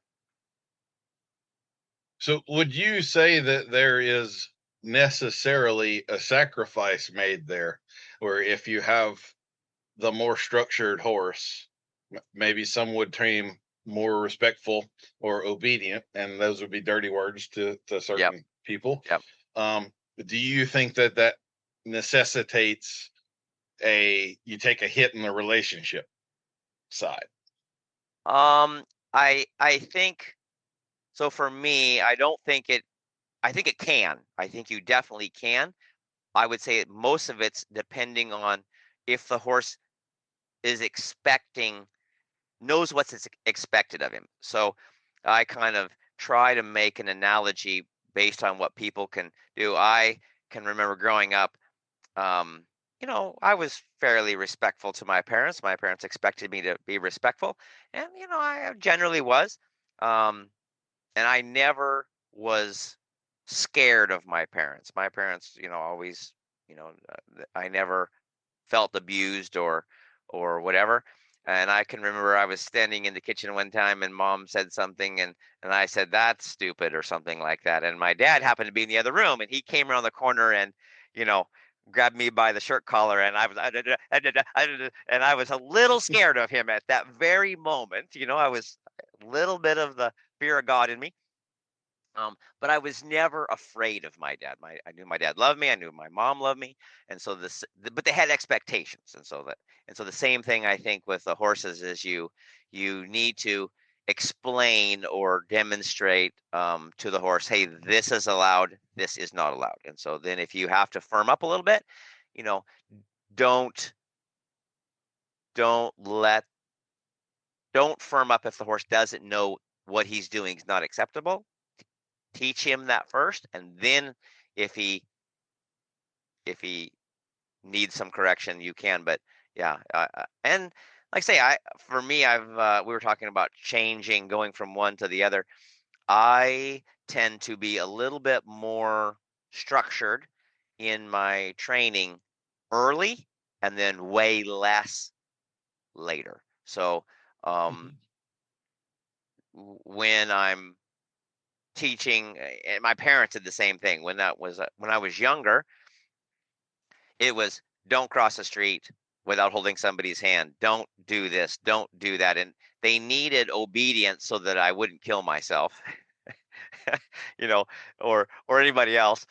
And then once they got to the level where they're like, okay, I know if I tell Mark, don't do that, he won't do it. Also, I'm not going to be there forever to tell him don't do this or do that. And so we were also allowed as we grow older to make mistakes. And Dad would be like, "If I was you, I would do this, but you can do whatever you want." You know. And so Hmm. we would do things, and sometimes it would be something that they had said, if I was you, I wouldn't, and then it didn't turn out very well, and then we got to learn from that based on our experience. And so, you know, I think that's what I like to do with horses. I teach them. I want to be able to know when I'm starting colts, I'm going to ride you outside in the real world. I want to make sure that if I say do this, you will do it, even if you don't like it, because it's my job to keep you alive. And I can't keep you alive if you're doing things I tell you not to, like run out in the road. So I like to get my horse. Well, he'll do it even if he doesn't want to, because I told him to. He might not like it, but he'll do it. And then as soon as I get that, and I'm confident in that, then I say, okay, now I'm going to suggest things to you. And if you decide not to take the suggestion, you may have to work a little bit more. And so that's up to you what you want to do. And so then I kind of go the other way. So I first get the obedience, and then I say, now I'd like you to figure out that if you want to, it's a little bit like I just thought of this analogy. It's probably a little bit like mothers and their kids. They say, don't do that. Don't stick your finger in the light socket. And then with their husbands, they say, you're going to feel much better if you do what I like to do. If you go to the restaurant I like to do, you will have a much better evening. And then as husbands, we learn that. We go, she would like Chinese and I would like Mexican, and we're going to go to Chinese tonight because my life, I will feel much better if I do what she wants to do. So, um, sometimes we need both, and so for me personally, I like to get the obedience part so I know we can survive the situation, and then I want to go, okay, now I would like it if the horse said, if I do what Mark wants to do, my life's going to be easy and it's going to feel better. So I'm in complete agreement with you. I kind of think that obedience stage of do it even though you don't want to, that's a minimum basic standard. If you don't have that, you are not safe. The horse is not safe. Like, you cannot properly steward them yeah. until you get to that level. Yeah, but particularly if you're not in an arena, if you're in a show pen, if you only ride them in the round pen, the worst they're going to do is buck you off, and you might get injured. But if you're outside, oh man, Life is waiting for you. yep, So there is sort of this trend. I don't know if you feel it or keeping up with it or insulated from it or what, but it's sort of the relationship first deal. Um, to me, I am like you. I'm also concerned about the relationship with my horse. When we get to some point, I certainly want us to be buddies. I don't think we have to be buddies on day one, day two, day three. I am happy for that to develop into an eventual thing. I don't think it's right, required every single step of the way. Um, to me, the only way or maybe only is a strong word there. The way I'm most comfortable and most familiar with and have seen reliably work is we develop the relationship through the work. And yep, it is the overcoming the successful thing, but the challenges are a requirement. And I find so it's pretty similar with people. If you go through hell with somebody and you discover baptism through fire there, that they stood, they were there, they held up their end of the deal, that's the person you really trust, because you know that you can, because it has been tested. And the yep, person you assume you can trust, that it's not the same level of trust. It's a shallower sort of yep. a deal until it's tested. So do you have any thoughts on that, the kind of relationship first versus I don't know if relationship bet later is the right, but I guess you get what I'm saying. Yeah. I like I say, I think there's a lot of like, I try not to tell people what to do or how to do it. I just tell people what I do, and then I let them kind of, and I try to steer them towards the, a few years ago we went to the no spanking kind of deal, and look, I think, previous to that, maybe we did a little too much. We probably could have tapered off a little bit on that. And then also we've seen how no structure has affected kids, and that maybe wasn't as good as we'd like it to be. So, look, we need to figure out what every I say, look, it's your kid, it's your horse. You can raise him however you want. This is what I do, because this is what I'm looking for, and this is how I do it. And then you you you give them the pros and cons, and then for me, I tell people, look, I want my horse to have the best life in the long term, and I'm not always going to be there. I've had, maybe the extreme is the 52 thoroughbreds. You have somebody that gets sick and dies, and they've got a bunch of misbehaved, not very well broke nags, and you're trying to find homes so they don't go to the meat factory. And then you have somebody that, if they died a tragic accident, there would be a line of people waiting to get their horses. It's like, look, let's start the bidding at 20,000 and go up from there. So I want the best for mine. I was talking to Dan James. I don't know if you know Dan James. Not personally, but yeah. Yep.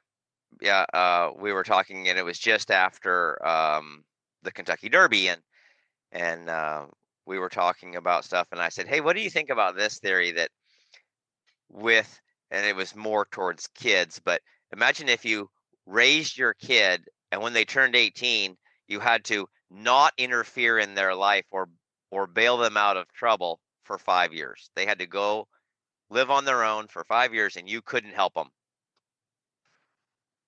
How would it affect your raising of the child? And the same thing with the horse. Like, if you trained it had to go live out in the world and make its own way for 5 years before you could bail him out of trouble.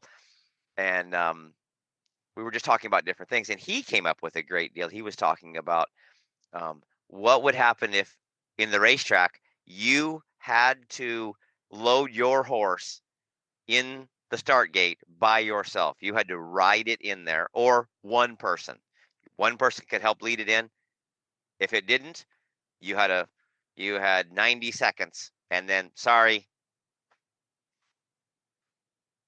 Yep. you don't get to race today. If it was important, then all of a sudden we would decide that, maybe getting horses broken enough to go into the start gate by themselves was something that shouldn't be overlooked. And we could, yeah. So, like I say, I think the relationship is something that each person gets to decide. But for me, like I say, I do want the relationship, but I also want, it's for the we're what's that old saying about the best thing you can do for horses give it is to teach him well and train him up well so that he has a long and successful life. And we're stewards of our horses, and I want my horse to be the best he can be. I don't think I generally own horses that are going to make it to the Olympics, but I have horses that are going to make somebody an amazing mount, and my goal is to make that horse the best horse they can be for the next person, and so that that person enjoys horses and says, man, I really love the time I'm spending with this horse because of his training. Well, I completely agree with you. I'll also say, like with rodeo, I have gotten where I can't hardly watch the NFR or anything. the notion that the 15 best barrel horses in the world have to be ponied or led into the arena, I find just I'm sorry, I can't, it really bothers me. So I was actually gonna I need to make a little video, and I'll practice it here. But I was gonna say, if you're looking for the best barrel racing horse, don't come to me. If you're looking for the best team roping horse, don't come look at my horse. And if you're looking for the best reining horse, look, it's not gonna be mine. But if you're gonna, and I do a little Liberty stuff with my horses, if you're gonna want to be in the top 3 in the Liberty competition, mine's not going to be there. But if you want one that you can take to any of those things and not be ashamed of, that's mine. You can go do a Liberty show, and you will have fun, and your horse will stay with you, and it will do some cool stuff. Probably not going to win, but you won't be disappointed. You can also take that horse and go rope something next week. Also be fine. Also go over some obstacles the week after that. And yeah, it's hard to find horses that are, like say, the best. When you're the best in the world at one thing, you're also not as good as at some other things. Yeah. And sometimes we sacrifice some things that we shouldn't to be able to be the best at one thing. It is. I appreciate the specialization, the horse that is bred for and really excels at this. But at the same time, you got to appreciate the horse that used to be shown. He would be shown in halter and in reining and in Western pleasure. And like he did every single event. There's a soft spot in my heart for that kind of an animal, So that'd be nice if, talking about halter, if we said, look, in order to enter the halter class, you have to place at least in the top 10 in some other riding class. Like if you have halter horses that they have never been ridden, they have never done any other thing other than look good, and it's like, maybe we should. But look, if you can't ride that thing in some class, we don't need to judge him on how he looks. My first horse job was cleaning stalls at a halter horse barn, and that guy's still training halter horses and at a major facility. And I saw an advertisement for their stallion, and I thought it was a joke. I really thought it had been photoshopped. That stallion is the definition of post-legged, like what should be a major conformational flaw from his, hip through stifle through hock to fetlock is a literal straight line. Yep. And that's supposed to be the king of conformation now. It just, okay. I should get off of my soapbox.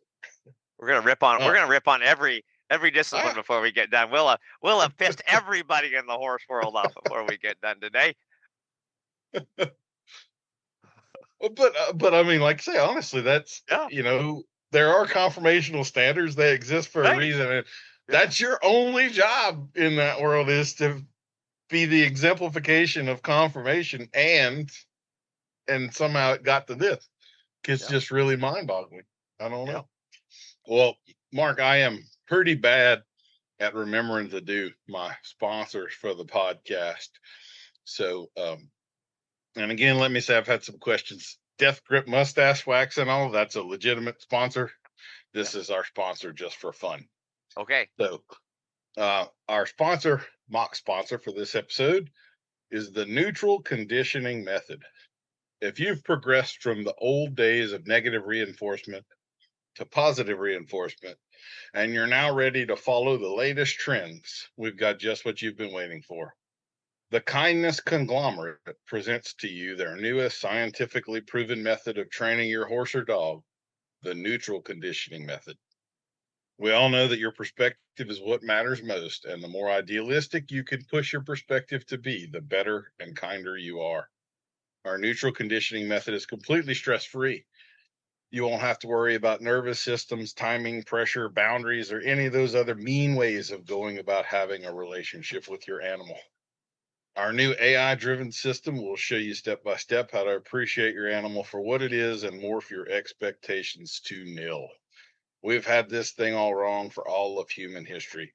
Your horse or dog doesn't need training. They need for you to be more apathetic toward their nature and have no expectations. That's right, we've taken training to a whole new level. Just hang out in the barn, pay the bills, and enjoy the tree without expectations of any fruit. Who gave you the right to exercise dominion over that horse? What should you be doing is staying neutral and have as little effect on them as possible. And you'll see the connection you've always wanted materialize without any work, skill, or effort on your part. And even more importantly, on the part of that majestic horse. The neutral conditioning method by Kindness Conglomerate.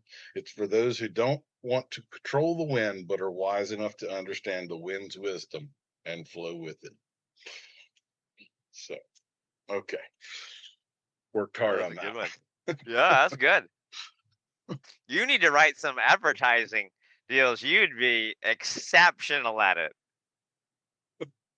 I don't. You think if that were true, my own business would be doing better, right? You know, you were talking about the. I do believe that. Yeah, we could go down a rabbit hole on this one, but I think people just don't.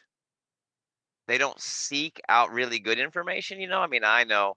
I mean, the best people that I've ever learned from are people that, you know, Buster McClary and, you know, I don't know if you know Peter Campbell or knew Peter Campbell before. Yeah, Bob King. There's a ton of people that are just amazing horsemen. Not very many people know about them because they don't go out there, you know, bragging on themselves all the time and pay a bunch of marketing stuff. And then again, people are paying good money and a lot of money to go to a clinic from some guy that's famous, and it's like not really getting that much out of it. And then there's, you know, there's people that, yeah, just nobody really knows, and they're just the salt of the earth people. Yeah. My illustration is horse clinicians are all like TV evangelists. If they're really rich and you know them, they're probably not doing a very good job. There's something to that for sure. I see some of this stuff that gets shared around, and like they took a lot of words to say nothing, or they said something so basic and common sense it wouldn't occur to me that needed to be said, and it'll have 1 million views and 4,000 shares, and you're just like, what in the hell are we doing here? Like that was share worthy. It's mind boggling to me. It really is. The last one that said that was different horses in different hands produce different results. Did you see that one about a year ago? And it was like, no kidding, huh? Really? Where did you come up with this amazing, like, you're like, yes, obviously.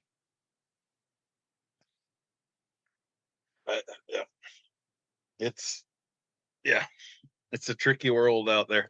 I try to do some of those sometimes where there's another guy that makes funny. He calls them Yoda-isms, but I try to just look for that one or two sentence sort of statement and throw that. No, they don't ever do very well for me, but I'll just try to see what works every so often. Yep. So how about we talk a little bit about breeding and horses? Because like me, you're sort of that blend between the old school and the new school, and we're of a certain age where we were kind of both probably at the tail end of the pretty tough horses. And I think there's a lot of people nowadays that do not understand that there actually were tough horses, and the horses that they are dealing with now are not necessarily the same as what used to be around. So you're smiling. You understand what I'm saying here? Yep. So, I think for my first 10 years of learning to start colts, I was probably in fight or flight myself just about the whole time, because Yep. there was stuff out there that would try to kill you. You know, I've been chased around a round pen like a bull would or something like Yeah. that. There's some people need that experience. Maybe they go, oh, okay. Oh, Yeah. Yeah. Yeah, and I think the breeding has you know, like you say, been both good and bad. We've gotten way better, more athletic, better minded horses. And then also because with the selective breeding, we've got more of the, you know, physical detrimental stuff too, looking for, if you're two if several horses with name the genetic abnormality, HYPP, whatever, name the thing, also win, well, it's kind of incentive to go, hey, well, those two should make a good. And so it's yeah. we've bred some things in there that we didn't like, and then we've also bred, you know, things that were amazing. The talking about reining horses, man, the horse quality and athleticism that's bred today is, man, way better. So yeah, it's both a blessing and a curse. So let's talk about the effect that has on the horseman. So I know kind of every generation feels like the generations coming up behind them don't measure up, Hmm. and that's a clear pattern, I guess. I will have to say I kind of do feel that way, that maybe it's truer now than it has been before, because the younger generation don't have the challenging horses that we had, and there's kind of that saying, a fair sea never made a good sailor, Right. sort of a deal. Yeah. So you've had more apprentices than I have, and all I haven't really dipped my toe into those waters lately. Do you feel like we're going to be well taken care of when you and I are the old men that can't ride it anymore, or do you think the easier horses are kind of degrading the skill set and abilities of the Yeah. ones coming behind because they've never sailed in rough seas? I do think that um, yeah, our the skill level is definitely slowly going down. Um, Although at the same time, I think the quality of the average horse person also is going down. So I think that, you know, like I probably the difficulty of horse that I run into is, I guess I would say, I tell people this horse isn't going to suit you way more because the person isn't capable of riding that horse than it is me getting that horse better. So, you know, there's definitely not as skilled, you know, trainers out there that are there's way more polishing people that are good at polishing than good at getting by or getting a bad habit or a vice or something better.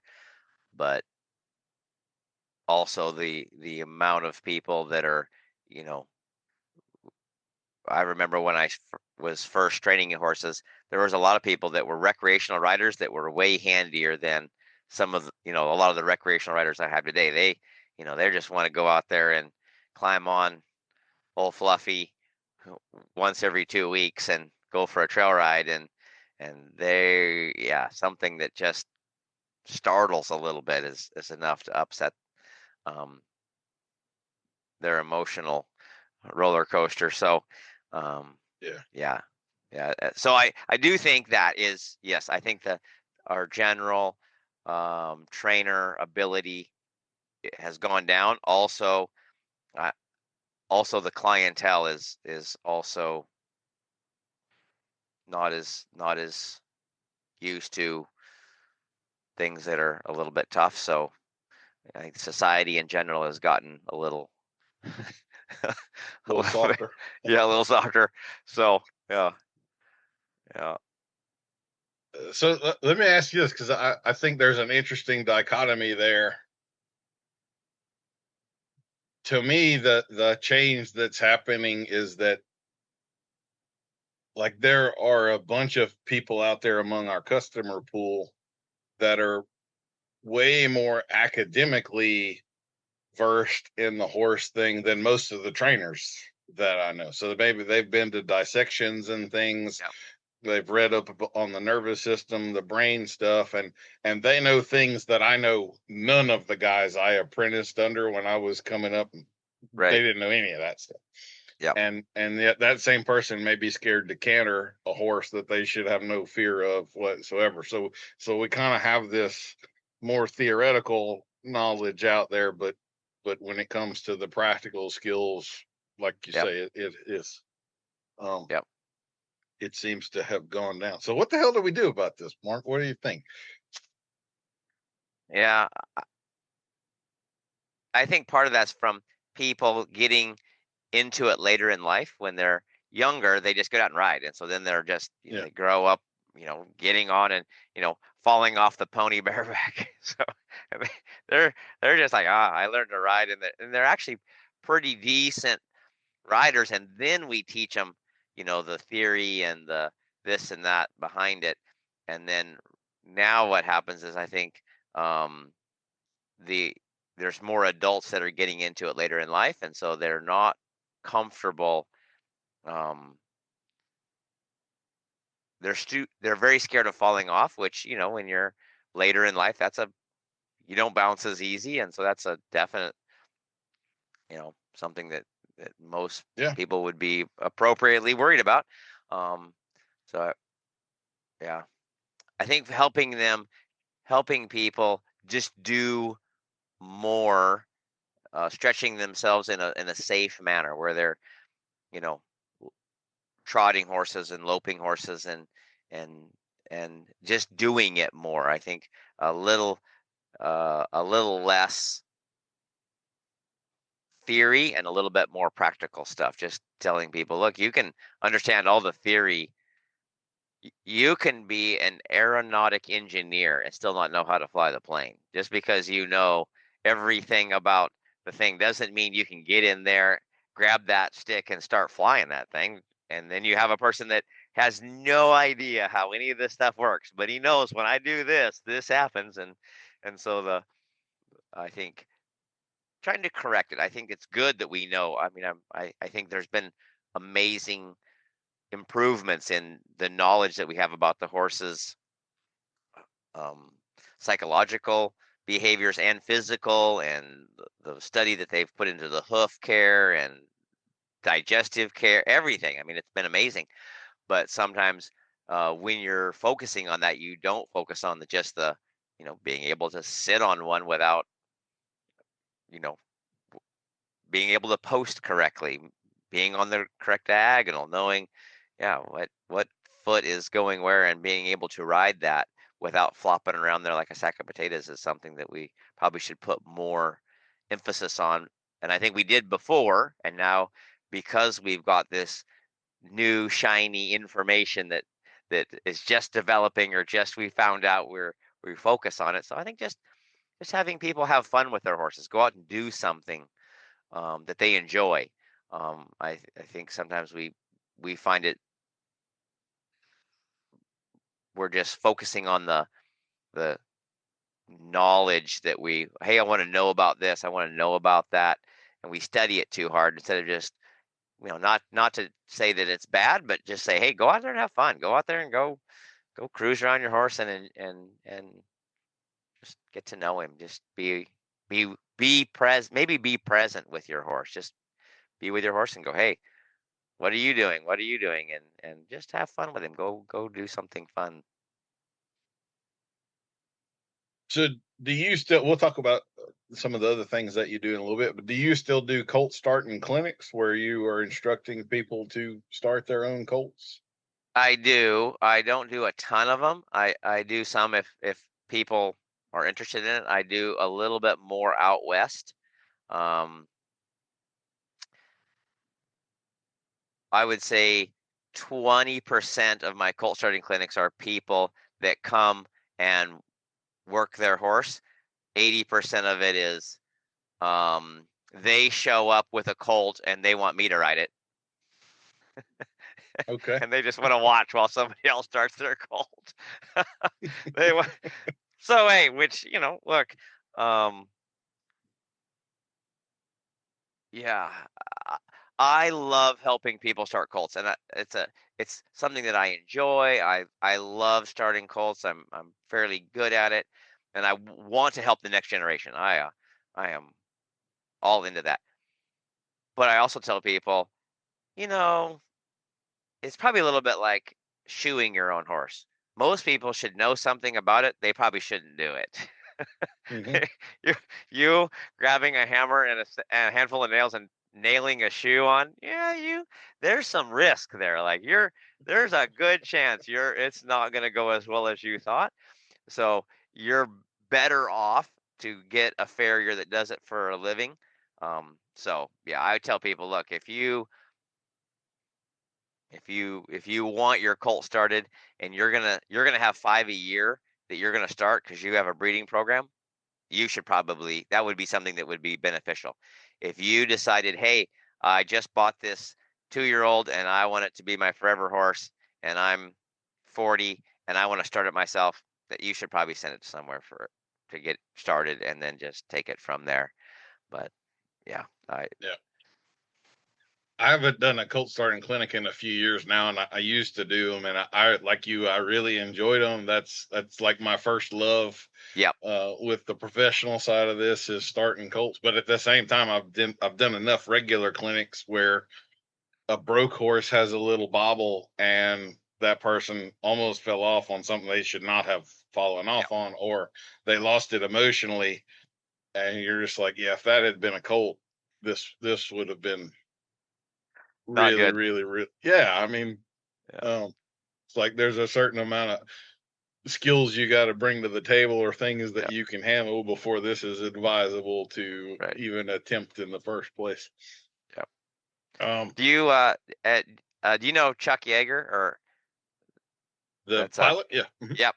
Yeah, did you ever hear the story about him and crashing with no landing gear? No, go ahead. Uh anyway, he was back in the day when that aeronautics race was happening. They used to have all these test pilots, and they would go up there, and it was, the chances that something would go wrong were pretty high. Like there was a good Mhm. chance something wasn't going to go as well as they had planned. Anyway, this Chuck gets in this plane, and they're like, "Hey, we think it's going to stall somewhere between this degree and this degree," and they gave him all the parameters that they anticipated it was going to be, and they said, "Hey, give you know, take her for a spin." So he gets out there, takes her for around there, and he gets everything done and is talking to the control tower and everything. And they're like, "Okay, good. Let's bring her in." So he comes around and he's like, "Hey, my landing gear down in lock light, not on. Could be the light bulb. It also could be the landing gear's not down." And they're like, "Yeah, just bring her by." He brings it by, turns sideways. You got no gear. He's like, "Oh, well, tell them boys with the red suits on, be in a minute." And so he brings it down there, and anyway, he lands it in the median between the two runways. And so and he goes, brings in, everything's fine.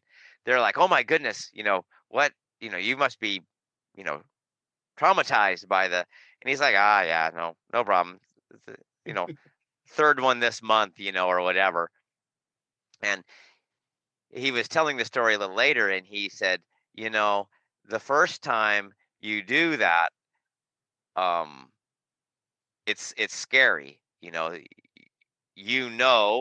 um, that you've been trained to do it, but you've never actually had to do it. And he goes, you normally the first time you bring it down slow, slow, slow, slow, and then what happens is you generally forget to turn the airplane engine off, and so you don't have any clearance between the propeller. And so right before you touch down, there's a big explosion as the propeller comes apart. And then, of course, that's not very. So if you haven't soiled yourself before then, you probably will there. And he goes, the second time, the third time, And then also, you just, well, we put it down on the runway because that's what, and then later you go, if we put it in the grass and we turn the prop off, there's a good chance we might be able to reuse this thing again, So anyway, he was telling a story that, he had one gear that didn't go up and then the other one wouldn't come down. So now he's got one down and one up.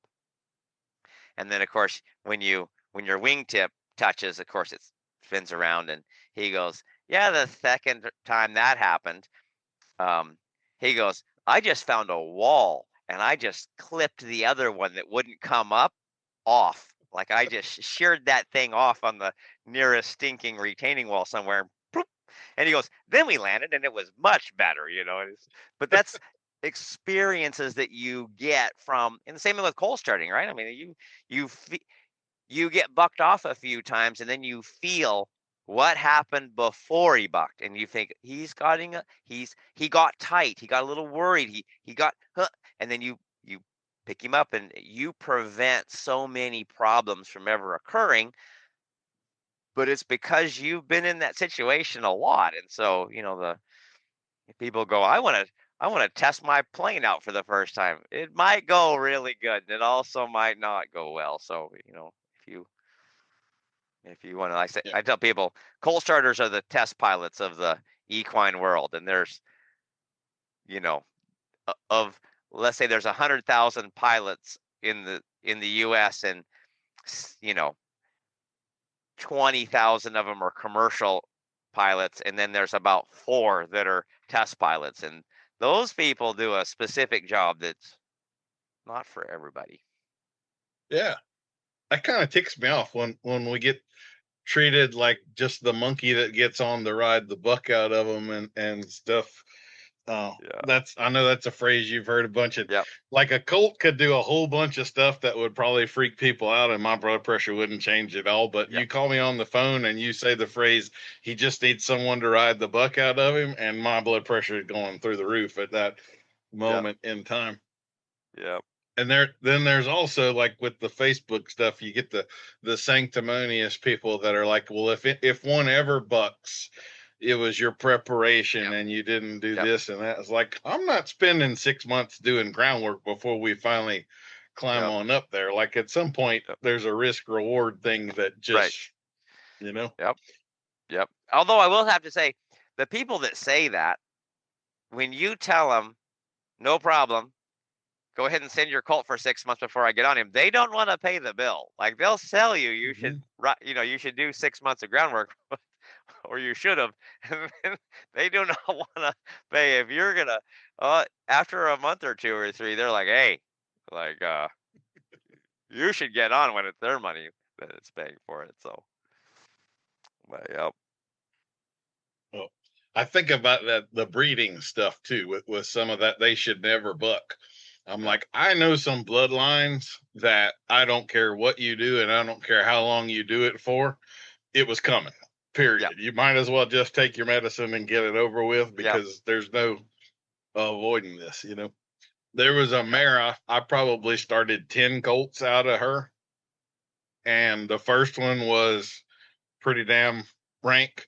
And then, so I decided with the second one, I'd take my time, and it was pretty damn rank. And then the third one, I was like, all right, we're going to do like a week of groundwork before and it was pretty damn rank. And by the time the fourth one came around, I was like, okay, it's just going to be what it's going to be. And so we might as well get this show on the road. And at the same time, I'm almost 50 now. And now I would just look for, say, someone with younger bones probably needs to handle that one. Right. Yeah. It is. Yeah, it is a lot of bloodlines. I started, like say, a bunch of reiners and cow horses and cutters, and I remember Einstein Revolution, or not Einstein. It was Einstein Revolution. His horses, his colts. Oh man, they were easy. Like sometimes there was a lot of really good athletic horses, but some of them weren't quite as athletic as others. But they were all pretty willing. They might crow hop a time or two the first time you put the saddle on them, and then they were like, fine. And then what was the other one? Magnum Chick Dream. Man, great stoppers. But when you first saddled him up, that thing was going to come uncorked a time or two before he figured out. And then after that, man, after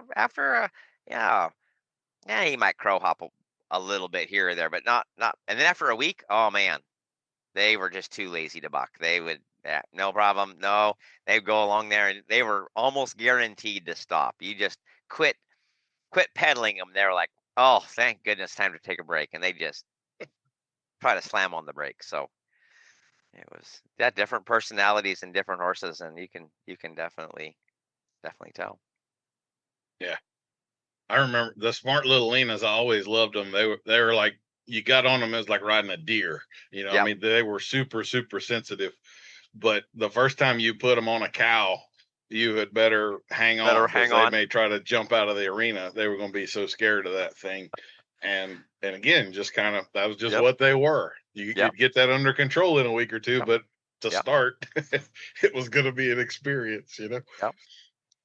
And I think different horses have different, you know, in Europe, they say horses, they're horses for courses.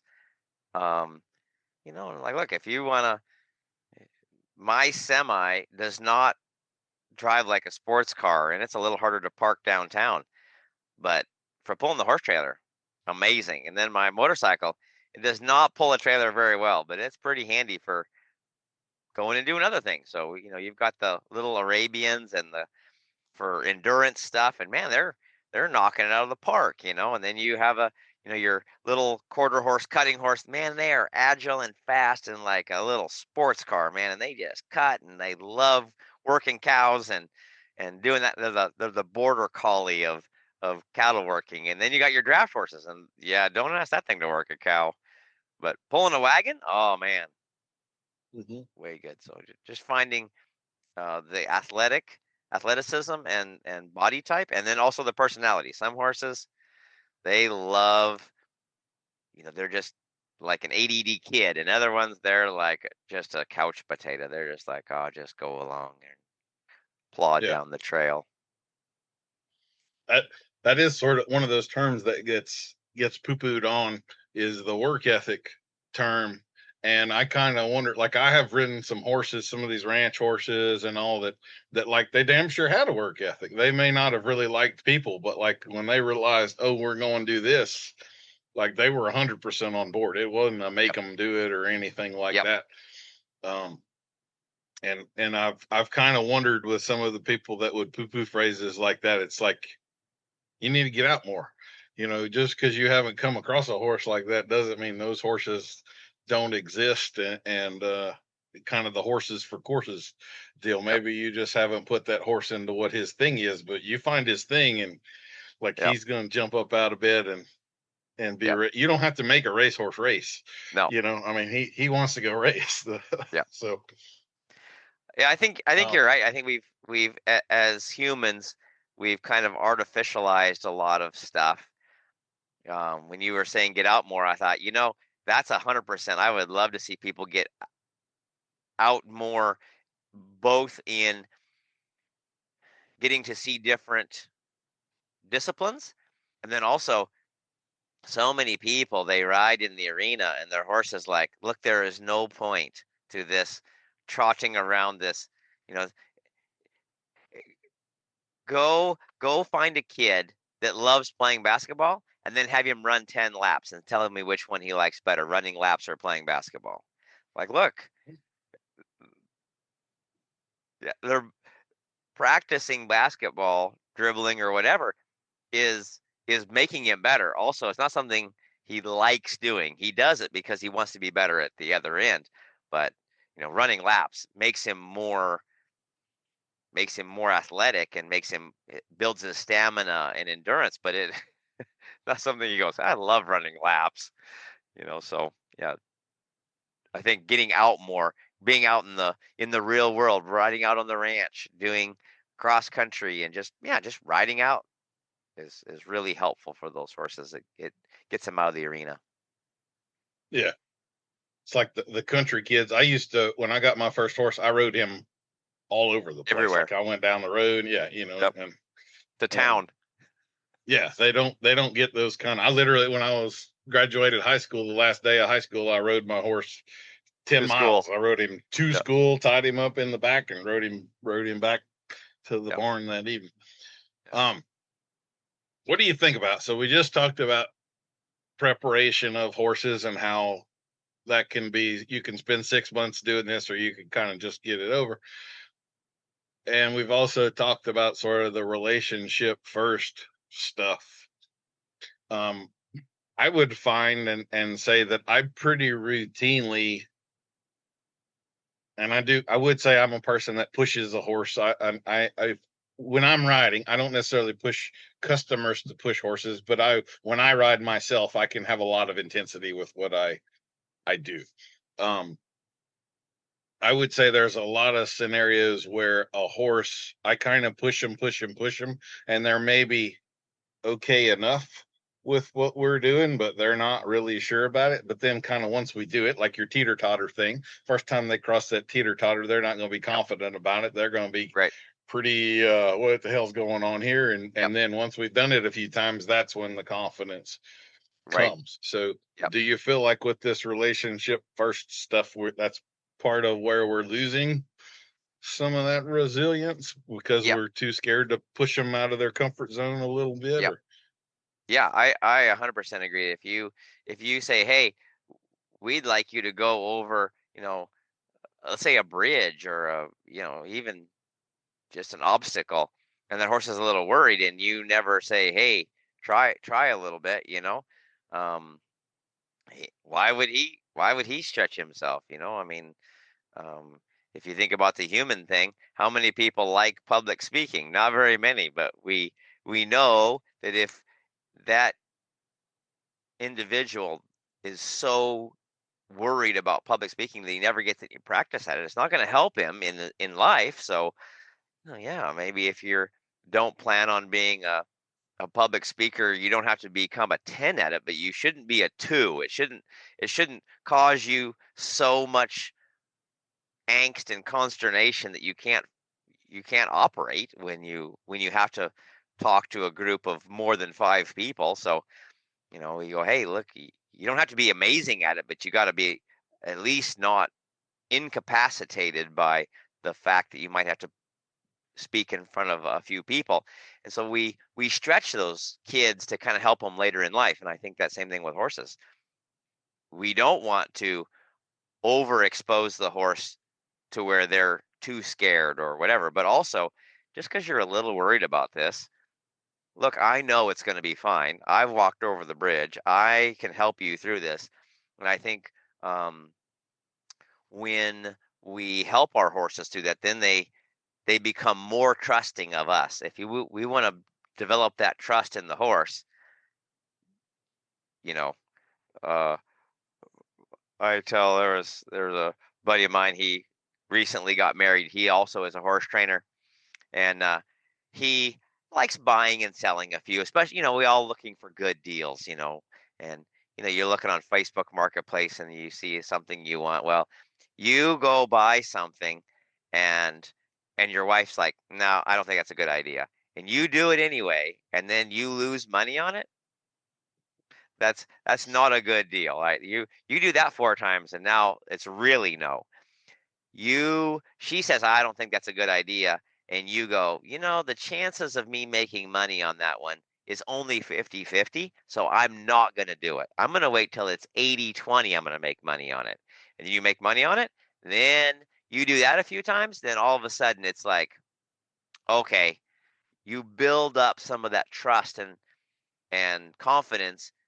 So your wife's like, he made a lot. He's 8 out of 10 have been pretty good. So then if you want to, you think, hey, this will work, she'll be more likely to let you do it. And same thing with our horses. You say, hey, this, don't worry, trust me, I got this, and you do it in small things, and then pretty soon the horse will be like, man, if you say it's going to be okay, I'll do what you want me to do because you've proven to them that it's going to be fine.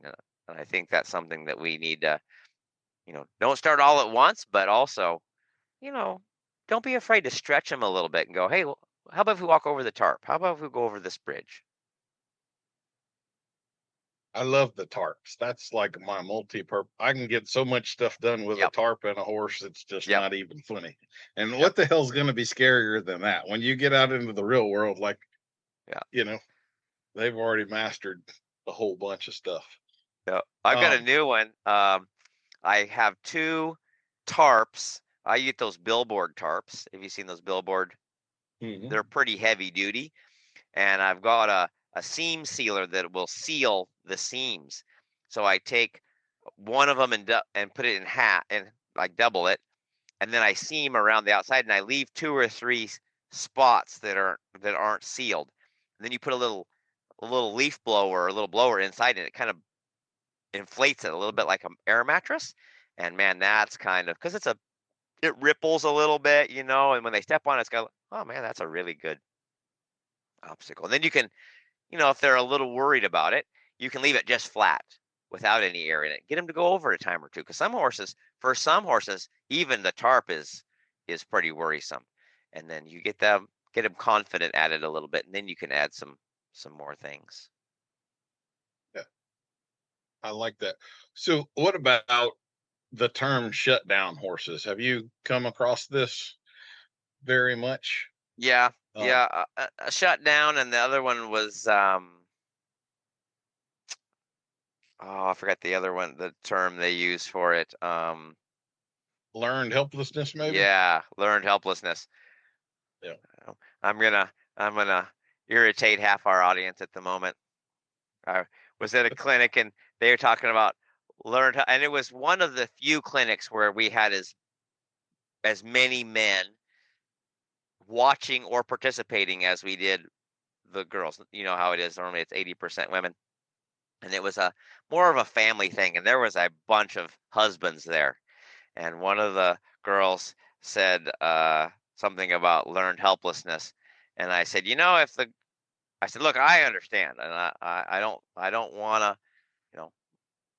I said, I think we over exaggerate a little bit. I said, if some of the wives would be more worried about learned helplessness of their husbands than their horses, they might get along better. And their husbands were like, "Oh my goodness! Oh wow! Shots fired. Yeah, yeah. Whoa! Yeah." I was like, "Look, I said, look, you know, yeah. It depends on where you draw the line on learned helplessness. I don't want my horse to be. I do want my horse to tolerate things that he can't change or that aren't going to change, like the cinch being tightened.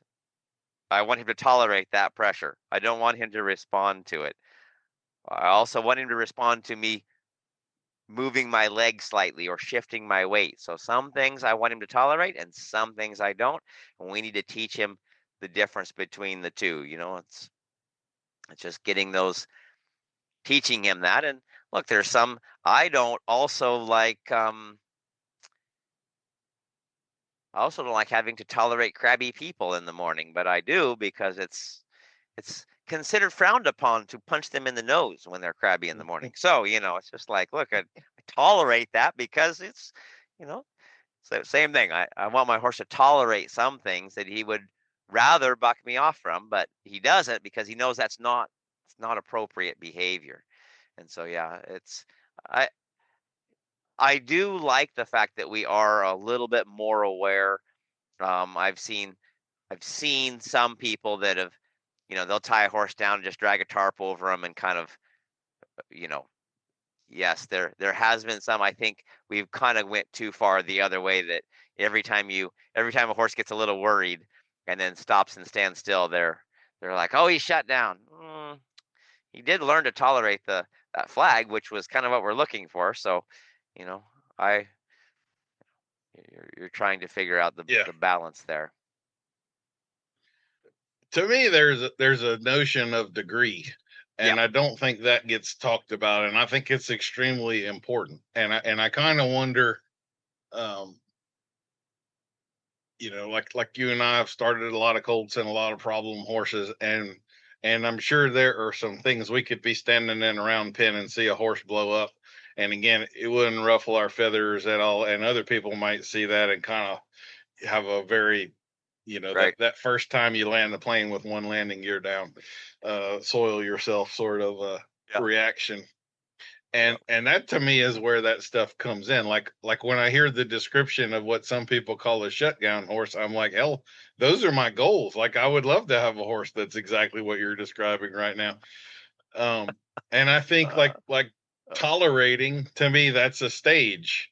Like at first, getting them to tolerate this thing should be your goal, and then hopefully once we've achieved that goal, we progress beyond it until we get to a much more like a level of confidence, and it's not just tolerance anymore. Now they really Right. have. So, but I don't see any way to get to that without going through this other stage first. You don't just get to wave a magic wand and kind of the learned helplessness thing too. The scientific definition of learned helplessness, and this is, let me say the definition and then I'll give an example.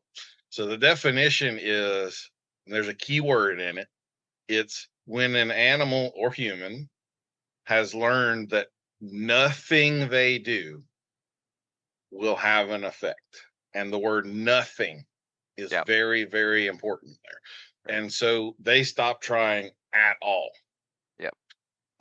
To the point where they will die without having moved, fought, whatever. And it seems that we've conflated that with an animal that will do anything to avoid the pressure. And the word anything and nothing, see, they're antonyms. They're complete opposite ends of the spectrum. And so the example, the classic example of learned helplessness is they take a predatory fish and they put it in a fish tank. And they put a sheet of glass in the middle of the fish tank, and then they put bait fish on the other side. So you've got him segregated, and he keeps going at the bait fish, but hitting the pane of glass in the center.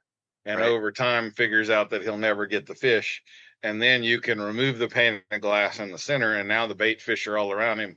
But even now, that fish will starve to death not going after the bait fish because he has learned that nothing that he can do will get him the bait fish. And that's the classic example of learned helplessness. I would contend that very few people have actually ever seen a horse in learned helplessness. Like some of these people running legitimate rescues that have seen some stuff that'll turn your stomach, they've seen horses in learned helplessness.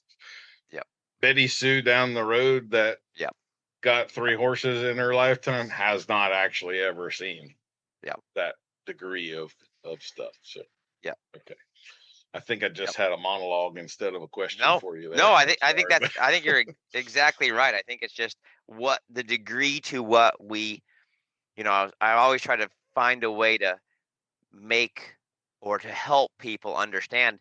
And it's like, look, if you're a mother, how many mothers get used to their kids saying mom, mom, and for lack of a better word, nagging at them or whatever, and they just learn to tolerate the kids being around, being mildly annoying.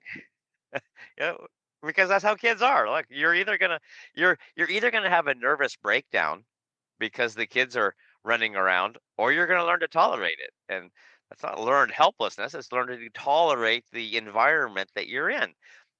And so we don't, we that's the degree, exactly what you're talking about. It's the degree to the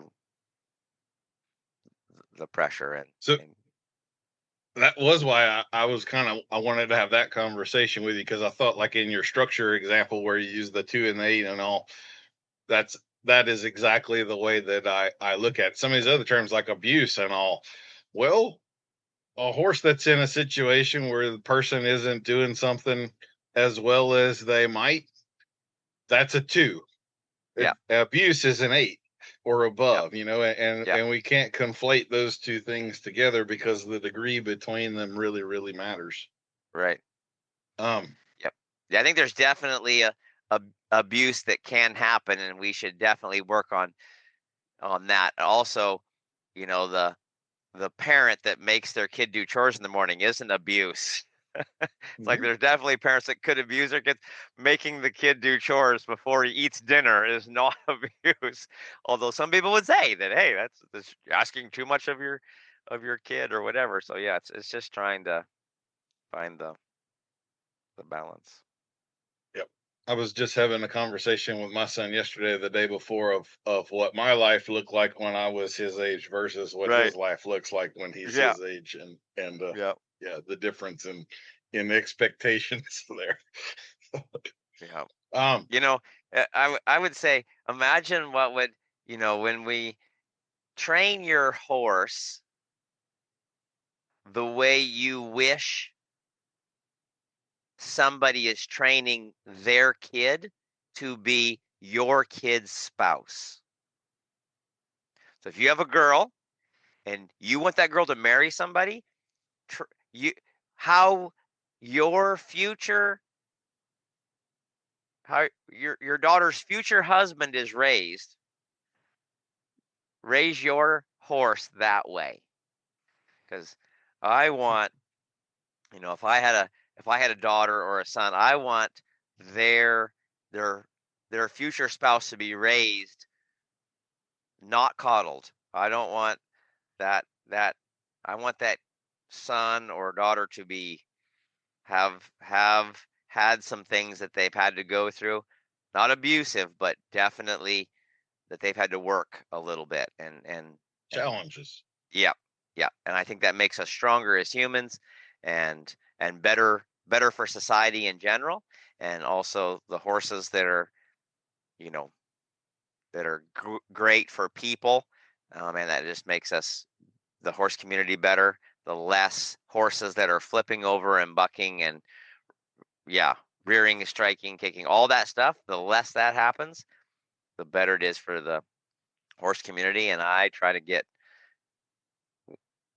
horses that are going to be best for the horse community, and that means, Well, I'm going to throw a hot potato at you, and yeah, I'll tell you this first. So I've been doing some rider skills videos, yeah, and I'm kind of aiming at some of the lost skills, yep, I guess. So the first one I did was laying horses down, hmm, and um, that is something I'm a proponent of. I used to lay everything down for probably 20 years, so I've laid down almost 1,000 head. yep, Um, I don't do it near as much anymore, but I have some pretty strong opinions about it, and I feel like the experience level that I've got with it gives me, maybe my opinion weighs more than some other people's opinions do. yep, And so I put that out there, that I have that video for sale, and as you yep. might imagine, it became a little bit of a hornet's nest sort of deal with I did opinions. see that, and I was like, kudos to Daniel for stepping into the inferno. Oh, that's gonna Um, be a, yeah, So, and I don't, I mean, it is for sale, but I would certainly say I got it for $20. If you have strong opinions that that's a terrible thing, what I would advise you to do, get the video, spend the $20. If you watch it and you still think it was a terrible experience for the horse, I'll refund your money. I'll make that deal right now. But I think if you watch it and you're against it, you're going to have a very different opinion of it after you see yeah. what happened. So what are your thoughts? Is that one of those tools that you use a lot, and maybe less than you did 20 or 30 years ago, or what? Yeah, so I don't use it a lot. I use it less now than I did before, and I still use it probably, yeah. So I used it more before because two reasons. I dealt with tougher horses, and then also I wasn't as skilled, and so I don't use it quite as much now, partially because I don't do as many tough horses, and also, before anything that I couldn't get around very easy, I just laid down, and then that definitely helped me them, Yeah. yeah, be more compliant with what I was looking for, and then now, yeah, I can get around quite way more of them. Now I will say I there's two things that I lay a horse down for. Number one is they are protective or belligerent, or there's a definitely a something there that they're not wanting to play ball or try to learn or whatever. And so I'll do that. And then I don't use that one quite as much. I lay all my personal horses down, but that's for Liberty stuff. It's a for better lack of a better word, a trick or a behavior that I want to teach them. So when I lay them down, it's a little bit different process. Takes a little bit longer, and it's more of a cue that they're already fairly compliant. It's not that I'm trying to improve their behavior or anything. It's more like, hey, I just want to teach you this thing that's kind of cool, and it will make you worth more. And yeah, you're gonna have it's probably the equivalent of teaching your son to open the door for a lady. It's going to serve you well in the future.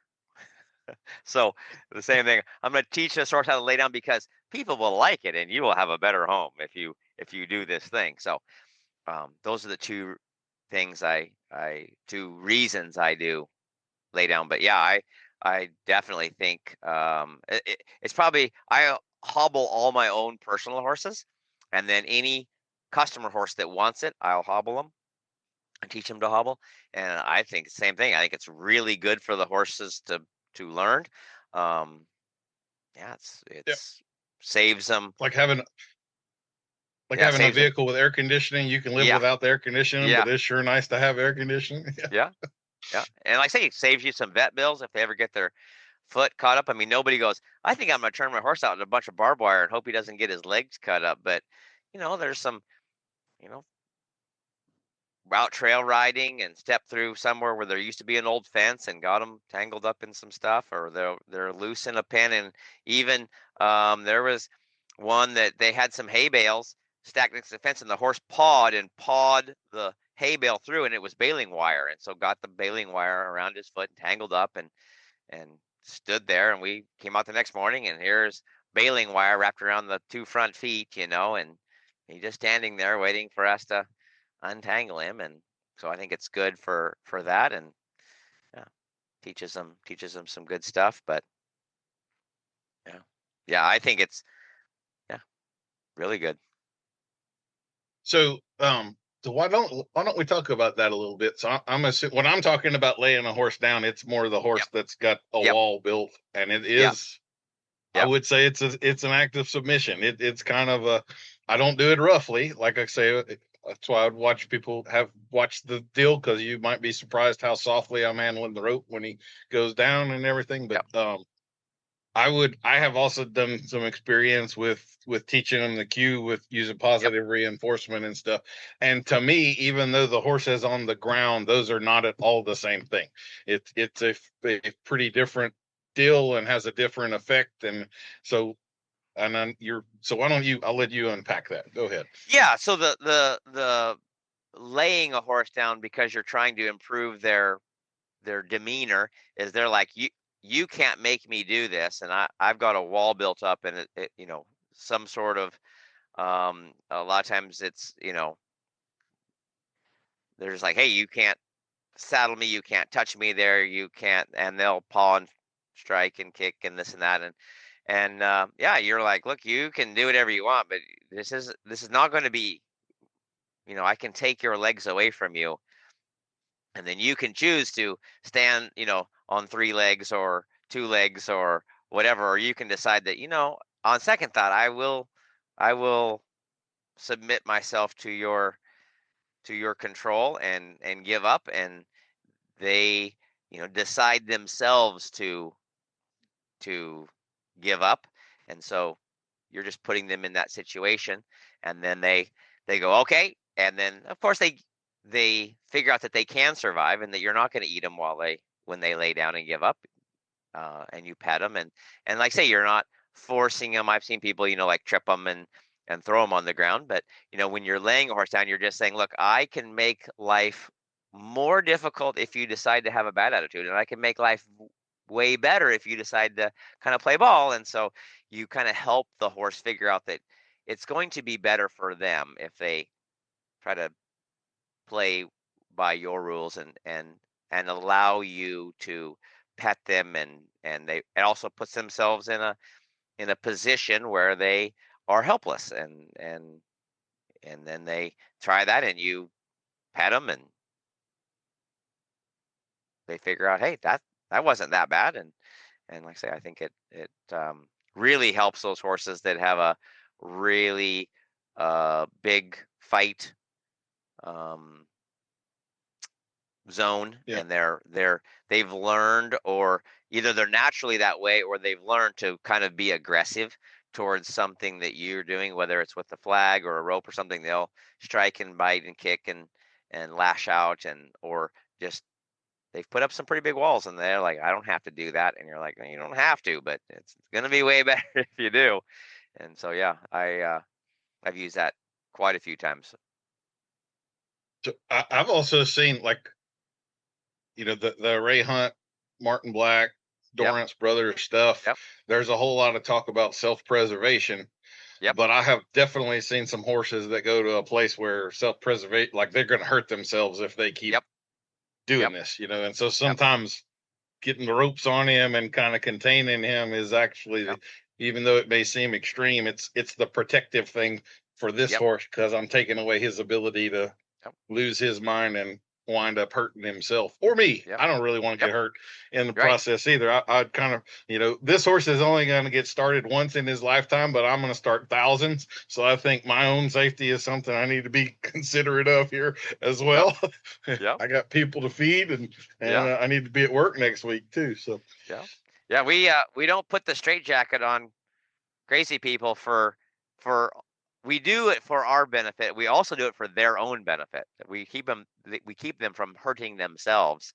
And so yeah, restraining horses is yeah, for both of our benefits. It's helping them figure out how to regulate their own physical and emotional um, parameters, and then also keeps us from getting killed, because yeah. dead trainers don't teach very good. And I kind of think I do recognize there's fewer and fewer horses like that out there, but I Yep. think there's always going to be some. Yep. And so those skills still need to be passed on, so that there are people that can still Yep. help those horses and have Yep. even though they've become rare enough that others don't even believe that it's possible and that they exist anymore. Yep. We're like the keepers of Sasquatch at this point in time, Mark. Nobody Yep. thinks it's real. Yeah. Yeah. Yeah, like I say, it's something that definitely can. I've seen it work a lot, especially with horses that are, a lot of times, I don't know how your business goes, but it seems like now I'll get a call. Hey, it's been to 4 trainers, and you're the only person we think that can help this horse. And so no pressure though, right? yeah, no pressure, no pressure. But also we paid $40,000 for this thing as a yearling, and yeah, it might have been better if you'd have spent a little bit more time and money on the first trainer that you sent it to rather than the last trainer you sent it to. But yeah, sometimes it can make an amazing difference. It's like I tell people, I think laying horse down is a little bit like hypnosis. Sometimes it is the magic. It will make the same amount of progress. I mean, it's amazing the switch that it can flip on horses and help them. I think, like hypnosis, the idea that you have in your mind of what it is versus the reality of what it is probably not different. at all the same thing. Right. Yep. So I'm going to bring up one other little pet peeve that I guess is related here, and I'm just going to toss it to you. It kind of goes with, I feel like you and I wouldn't say we're old school, and I wouldn't say we're new school. I would say we're common sense. We're somewhere in the middle, and acknowledging that there's a place for all things. And I don't think everybody's that way. I think there are some people that are very much in denial of this other side of the scale having any validity whatsoever. So to me, this is a safety thing. That's really where my biggest objection of it is. And it would kind of be with some of this stuff that's more permissive and maybe on the woo-woo side of things. And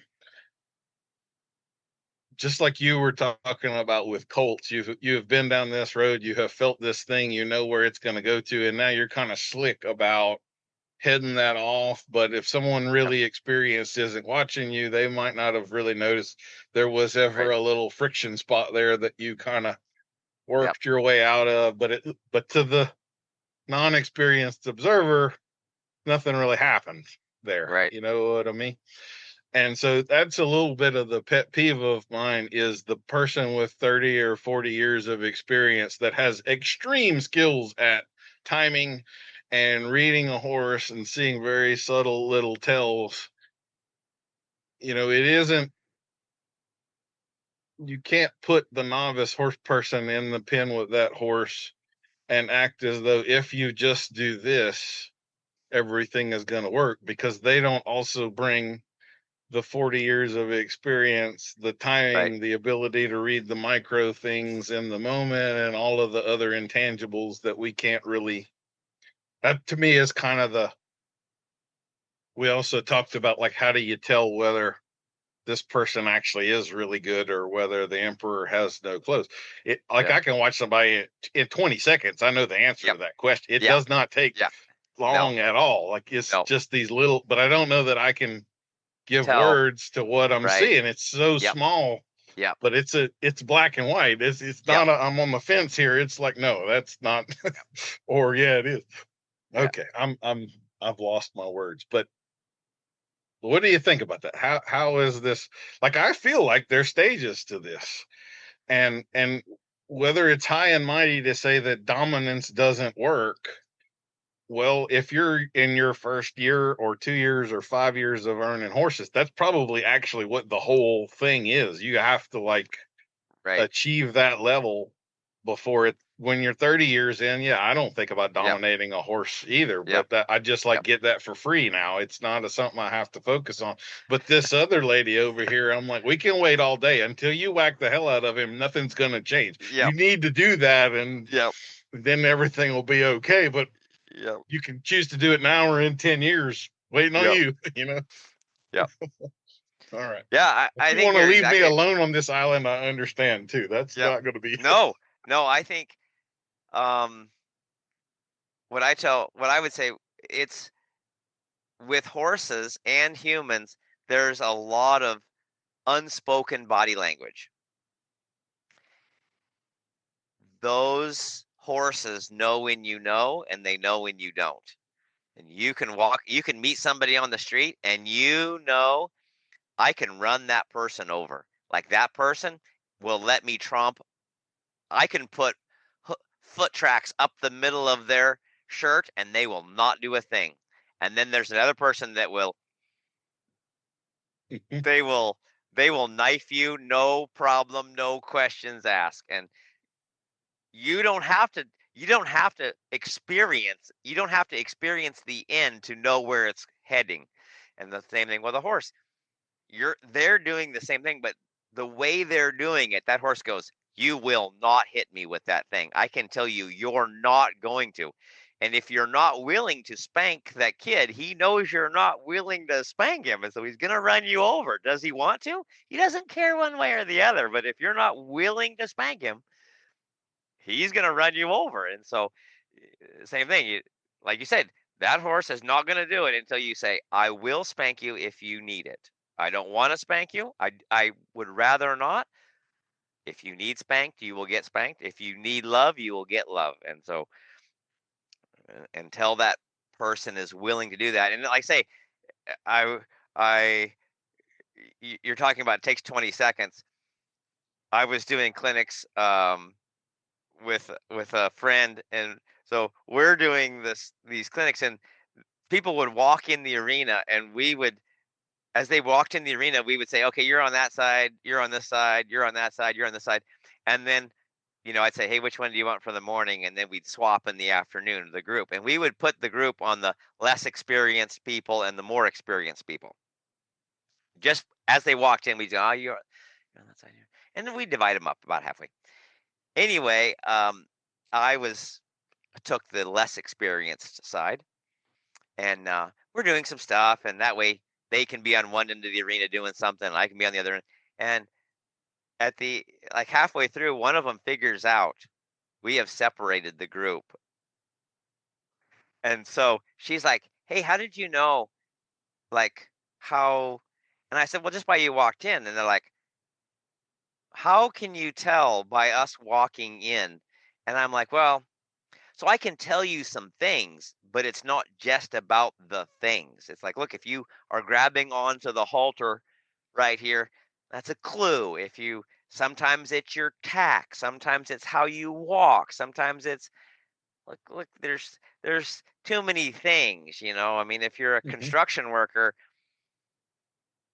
you can hand a guy a hammer and say pound that nail in, and before he hits the nail on the head, you can tell where he's at. It's like Yeah. it's when you're on a scale of 1 to 10, when you're a 6 or a 7 at anything, you don't have to watch somebody very long to be able to accurately put them on the scale.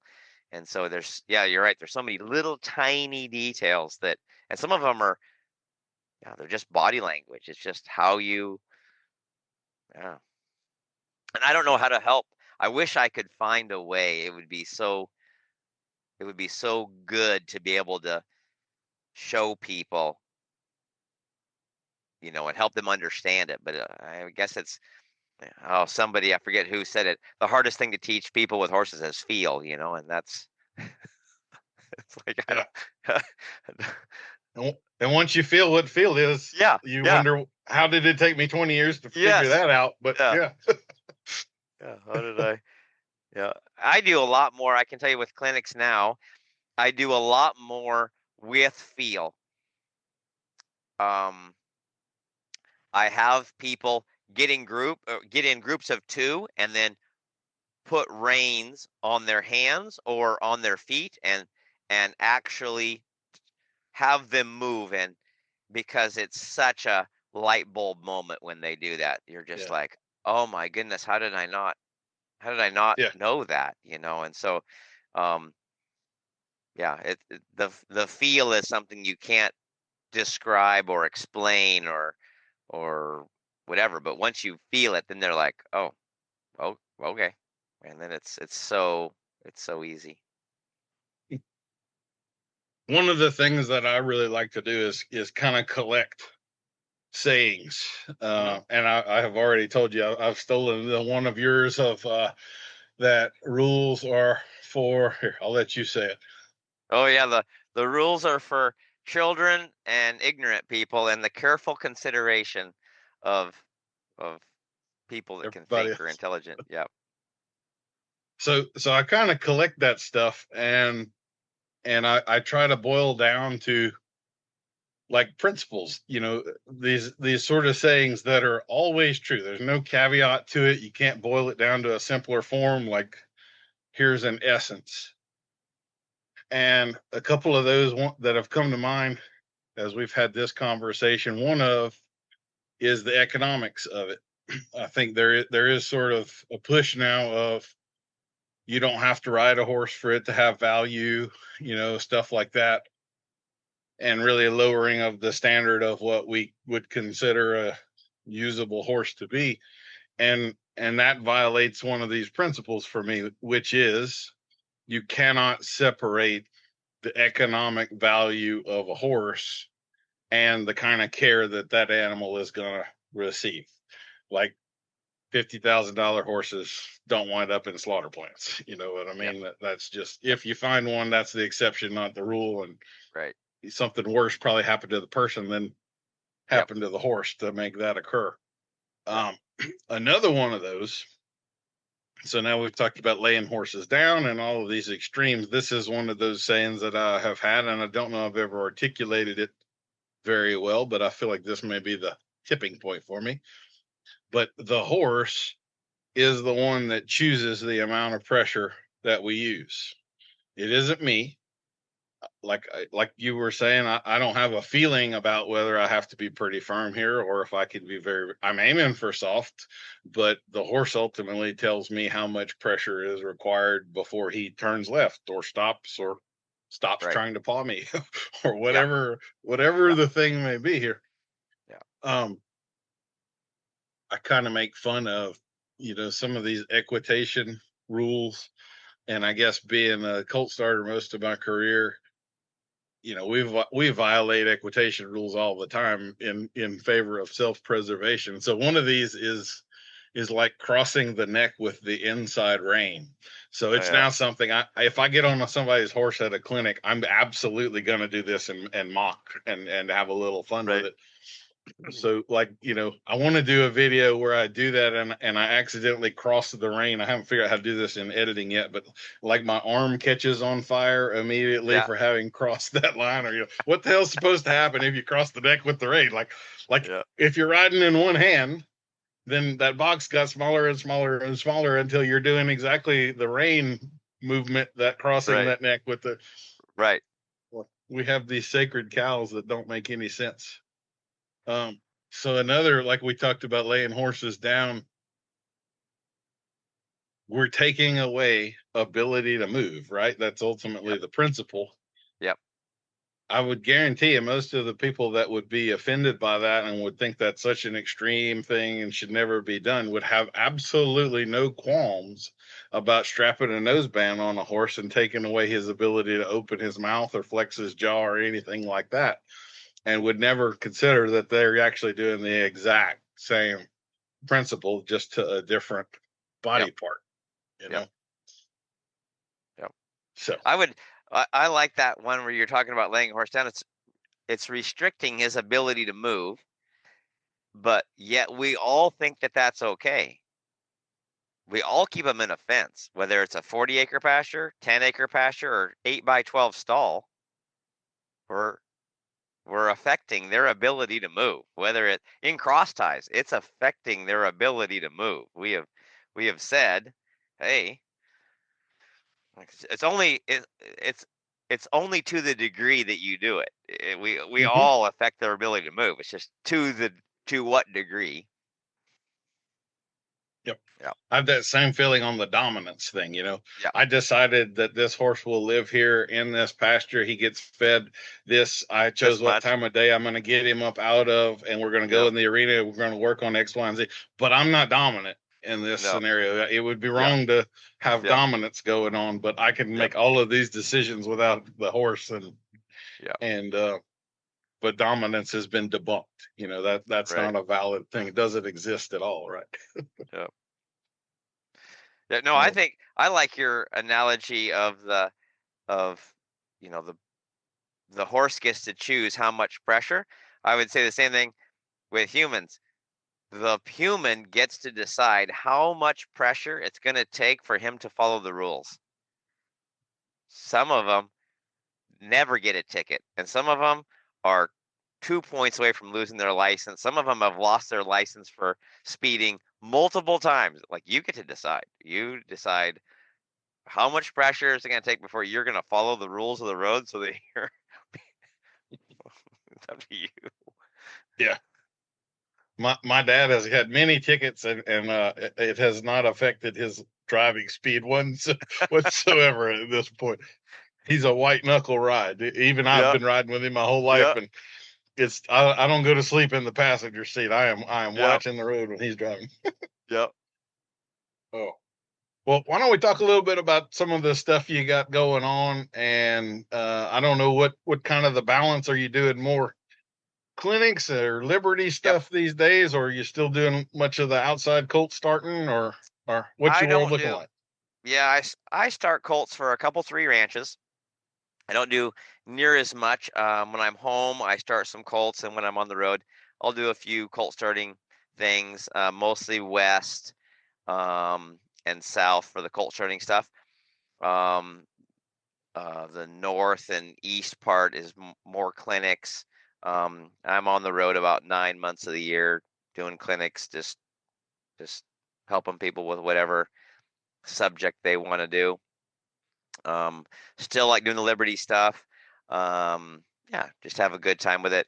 I like, I think it really helps the horses have a people like playing with the horses at Liberty, and so it's something you can do. Kind of helps the relationship part be more enjoyable than just walking your horse and letting it eat grass.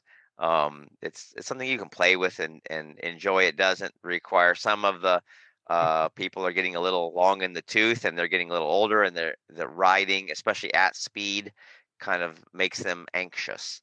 And so it's something they can do where their horse is trotting and loping and then they feel like their horse is getting some exercise and it's also helping them develop some, they can work on their accuracy with circles and changing of directions and stuff like that. So it's kind of fun.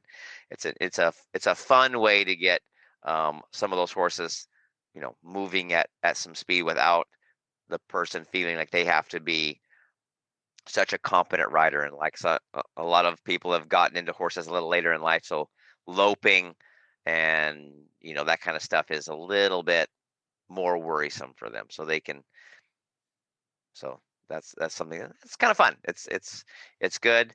Most of it's like say, most of it's doing clinic stuff and just helping people just figure out where they want to be with their horse and helping them get there. Just getting a little bit better relationship with their horse, whatever that means to them. So, do you think or I tell you what, let me back up. I'm gonna explain this the way that I have organized it in my head. I don't do a ton of groundwork stuff Hmm? at clinics. I'm Right? kind of a minimalist with Yep. groundwork. That being said, there are certain clinics where it's requested, and then there are also times where I'm like, "Whoa, I'm not. You don't get on that horse right now. Like, we need to." So, so one of the things that's kind of the most common huge problem that I see with people in groundwork is the person's awareness. To me, this goes back to the dominant stuff, but people are very often unaware whether they are taking steps towards a horse or back from a horse. Yep. And they will back up with a horse going in a circle, and essentially in the horse's mind the horse is driving them away the whole time, Right. and then wonder why they have a pushy horse Problem. or he Yep. doesn't. Yeah. And so like that awareness of you're stepping forward and driving him or you're backing up and drawing him Yep. is one of those things I think is not talked about nearly enough. It is a huge, very common problem out there. So do you think that your days as a dancer have helped you in that aspect and kind of given you the timing and fluidity and awareness of what you're doing and everything? Oh man, I I don't know that I've done a clinic that I haven't told people if you want to get better with horses, go take some dance lessons because it's yeah. First of all, the feel, the timing, knowing what foot the one of my common things I do at clinics is I'll go, all right, you girls all know that there's way more girls that want to dance than there are guys that are either willing or capable. And they're like, yeah, them lazy, no good men, them bunch of lazy sons of guns. And I said, okay, so we're gonna see if we can work on this. So we know men are fairly logical on the scale. Logic's pretty high on their deal. And we also know that for most men, especially in their younger years, meeting women is pretty high on their priority list. Like it's up there, kind of like with breathing. And so we know that, and most men know that, hey, dancing is a way better way to meet girls than unlimited drinks at the bar. Yet, not very many men know how to dance. That does not seem very logical. Like, how do you square that circle? And so they're thinking, I don't know. I said, well, I can tell you, you're thinking of dancing from your point of view. It's really easy for a woman to learn how to dance because they don't have to know very much. They just put their feet where they're being led. For the guy, it's way more difficult. Like you have to know how to dance, also where the girls' feet are. So then, like it's a little bit more. And then men are harder. It's a little more difficult for men to multitask, a little easier for the girls. I said, so we're going to let you be the guy. And so going out there and then say, okay, now what foot is leaving the ground? And get them to just start counting cadence, left, right on their front feet, and then up, down with the left front foot, let's say, or the right front foot.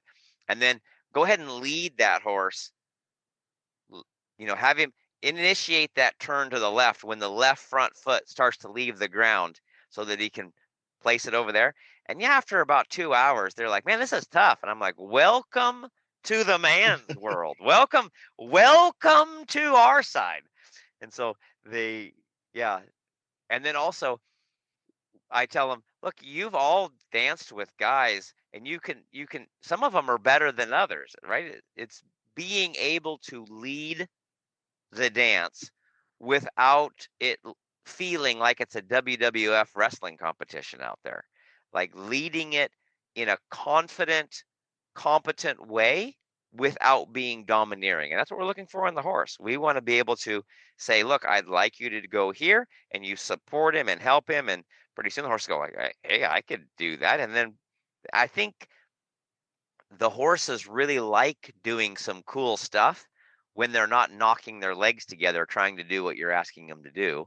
And so having that, I've starting colts, it's funny how they'll start doing stuff, doing a spin or doing a kind of a little bit of a slide stop or whatever, and they're like, that was cool, oh man. And it's like you help them unlock something, not that they didn't know how to do it, but you taught them to do it kind of cool, and pretty soon they're like, hey, I can do that. And it's fun to watch that. So I really like helping the people in the clinic learn that feel and that knowledge about where the horse's foot is. And a lot of times, I'll help I'll take somebody and just walk them and have them do a turn while I'm walking with them. And man, and then I'll do it on the wrong foot and the right foot, and then say, hey, did you feel the difference? Or like 100%, it was way easier. And I'm like, okay, so when you're telling your horse to turn, sometimes you're going to be on the wrong foot and you're wondering why that horse didn't do very well. Well, you were kind of in his way. So yeah, I really like helping that. I think, like say, I taught dance for several years and rode horses without realizing that they were so closely related. And then afterwards, it's like, how could you not know? Realize that, but yeah. So I do a lot of that feel in the feet stuff is what I call it at clinics too. And I always warn people, like, this is hard. You're not going to just get this. So probably 6 months from now, you're going to be crying in the shower in the fetal position, cussing me. And just understand that's part of the process. Like in 2 years, you're going to be way better, but in a month, you're going to be mad. So just understand that's how this goes, right? Right. And that's what I tell them. I said, look, if it was easy for men to learn how to dance, we all would know how. The reason that not very many men know how to is because it's tough to learn. Like, you're going to have to suck at it. You're going to have to, you're going to have to look like an idiot for like a month learning how to do this skill that's going to really benefit you later, but it's not going to be fun or easy now. And so that's why they don't learn. So yeah, same thing with horses. It's not gonna be fun learning it. Well, it's good stuff. Yeah. But well worth the deal. I know plenty of trainers that I don't think feel the feet the way I'm trying to get. Yeah. I think they tend to learn, like a reining trainer will learn the proper timing and feel of when to enter a spin. But they might not actually know exactly what the feet are doing at that moment. Right. They just learn where that spot is. And I think that's pretty common. You'll figure out the spots within your deal, but you don't, it's like having a part of a map in your mind, but you don't have the whole map, Yeah. So you know where you're at, and you know when to say whoa and sit, or when to lay the neck rein and spin, or when to initiate. The lead change is a perfect example. I know a lot of people that can change leads really well. They know exactly when to kick, when to change their leg, when to do this. But if you said, when is it? They would be like, I just feel it. Well, I mean, I just feel it. You'll just feel it. And it's like, they couldn't tell you, when this foot lands here and this foot, then you do this. And this is the, yeah. Yeah. It's, there's a lot of education. You like principles.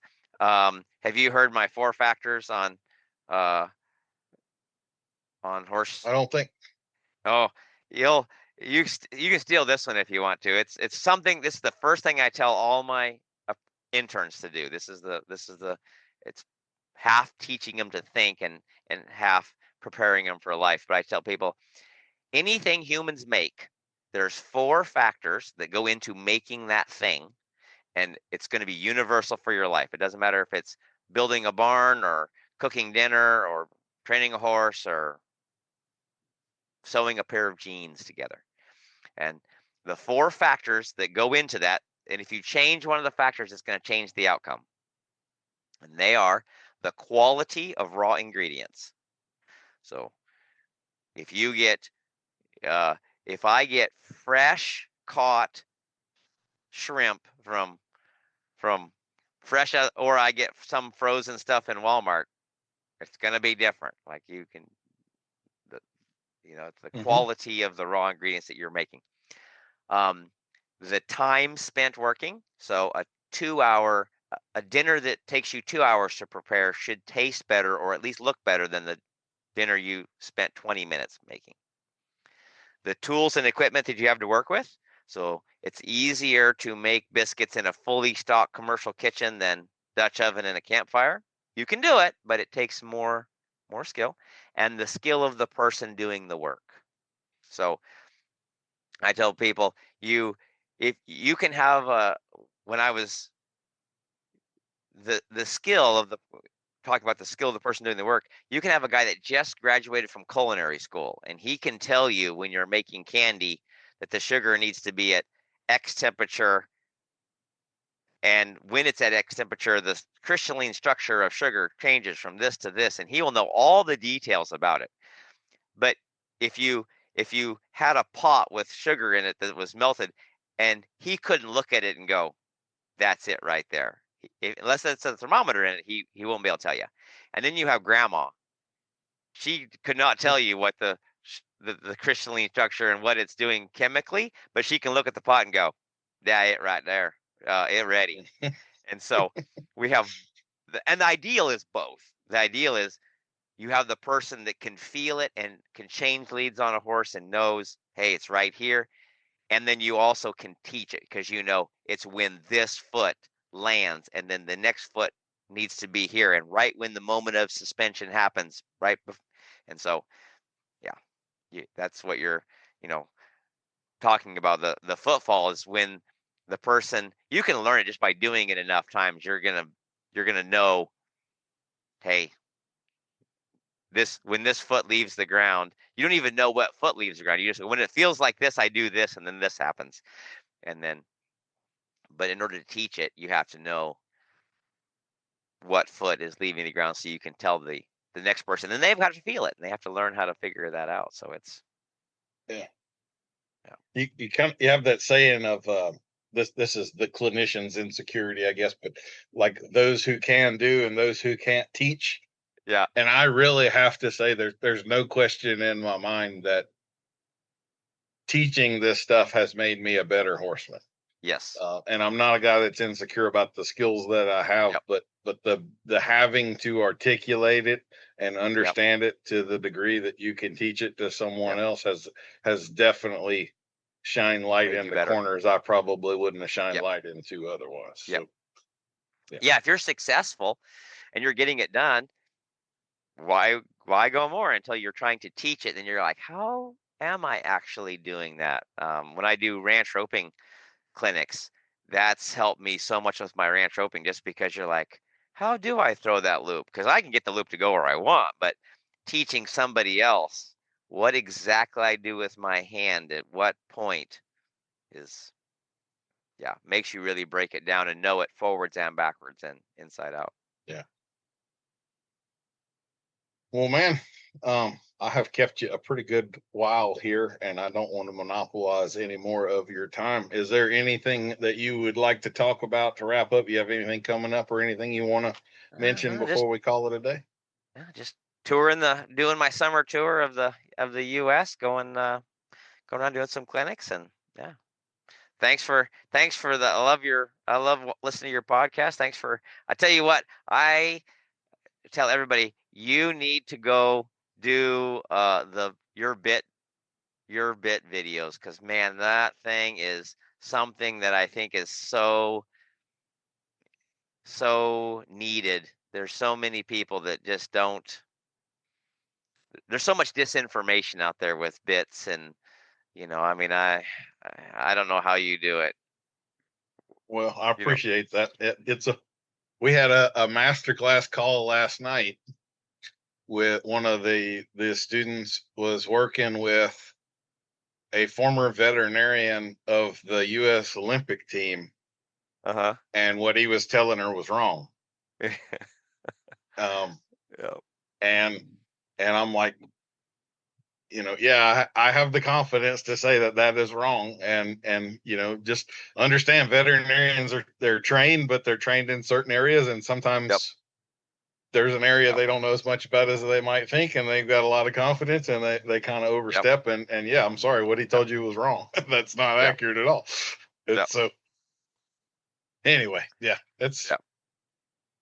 we are where we are. I enjoy it, and it's fulfilling. I Yep. hope at some point we make a dent in the industry and get some better Yeah. information out there. It Yep. becomes common. So yeah, Yep. I appreciate that. So is there, I know the last time I talked to you, you didn't have a website yet. Have you got that Yep. resolved where I Yep. can? Yep. It's Okay. up. It's lionhorses.com. All right. Well, we will have links to that and your Facebook stuff and Yep. YouTube channel. I know you've gotten YouTube channel. more prolific on the YouTube channel. I have been Yeah. enjoying a Started. lot of your videos there. Yep. It's you were talking about sometimes at first the YouTube thing was like, and I tell people in my clinics, I said, look, if you want to learn how to, if you have a, you need to learn how to change a light bulb on your 2001 Explorer, YouTube is perfect. If you want to learn to train a horse, YouTube has as much bad stuff on there as it does good stuff. So that's one reason why I didn't get into it very much. But the problem with that is then if there's no good information, that's all, so you Yeah. kind of need to be in that realm. So I've started a YouTube channel and really tried to do like a Tuesday tip and then some more Friday philosophy stuff, that just kind of what we've been talking about, just kind of trying to find the balance between too much and too little in different settings. And yeah, it's been fun. Yeah, if people have stuff they want me to discuss, hit me up, let me know what you want to hear talked about or whatever, and yeah, go from there. All right. Do you have any clinics coming up that aren't full that we can plug for you right now or anything next few I months? think most of them, very seldom do my clinics fill like, and I try to stay, under 12 people, and so I don't do a whole bunch of advertising, which is why they're probably not full. But yeah, if you get on my website, there's a list of clinics there, and most of them, I think, have at least one or two spots. And then um, if I'm going to be in your area, come out, say hi. I like to do. I'm a fairly personable person, so I like hanging around afterwards. Normally, we have a bonfire, or we kind of hang around the trailer, and people want to talk about tack or knots or this or that or the other thing. I'll pull out. I've got a new horse head deal that you can put your bit into and kind of see how it moves on the horse head. And then you can put your hand like where the bars and the chin curb are and the pole. So when you pull on the rein, you can actually feel what the pressure is being applied different places. That's kind of fun for people to do. And then I got a new one that's got a horse that's got a hinge on the head, so you can feel how your indirect rein and your direct rein are affecting the horse's head tipping, left or right. So Yeah. when you lay the neck rein on there, you want to support with your direct rein to get him to go, and learning how to do that with not only the split reins but also the continuous rein like a Makati or whatever.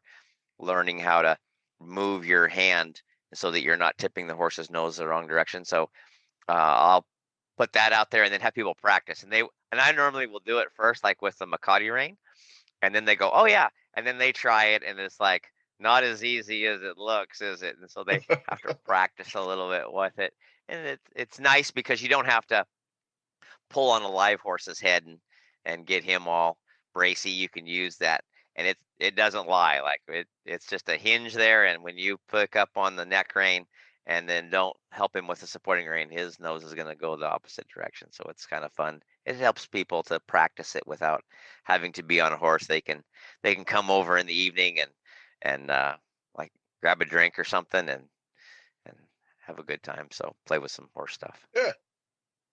I love that. Well, if any of y'all have the opportunity to ride with Mark, I would give him my highest recommendation. He is a Michelin 3-star, travels to go get the opportunity to learn from this guy. He's as skilled as they come, very knowledgeable, very personable, and pretty funny too. Plus, awesome mustache. And I mean, that matters a lot, I think. So Well, thank you. well, Mark, I really appreciate your time today, and we will have in the show notes links to all of his stuff and everything where y'all can find him. So thank you much and safe travels. Thanks. We'll see you next week for another episode of Adult Onset Horsemanship. I've been your host, Daniel Dolphin.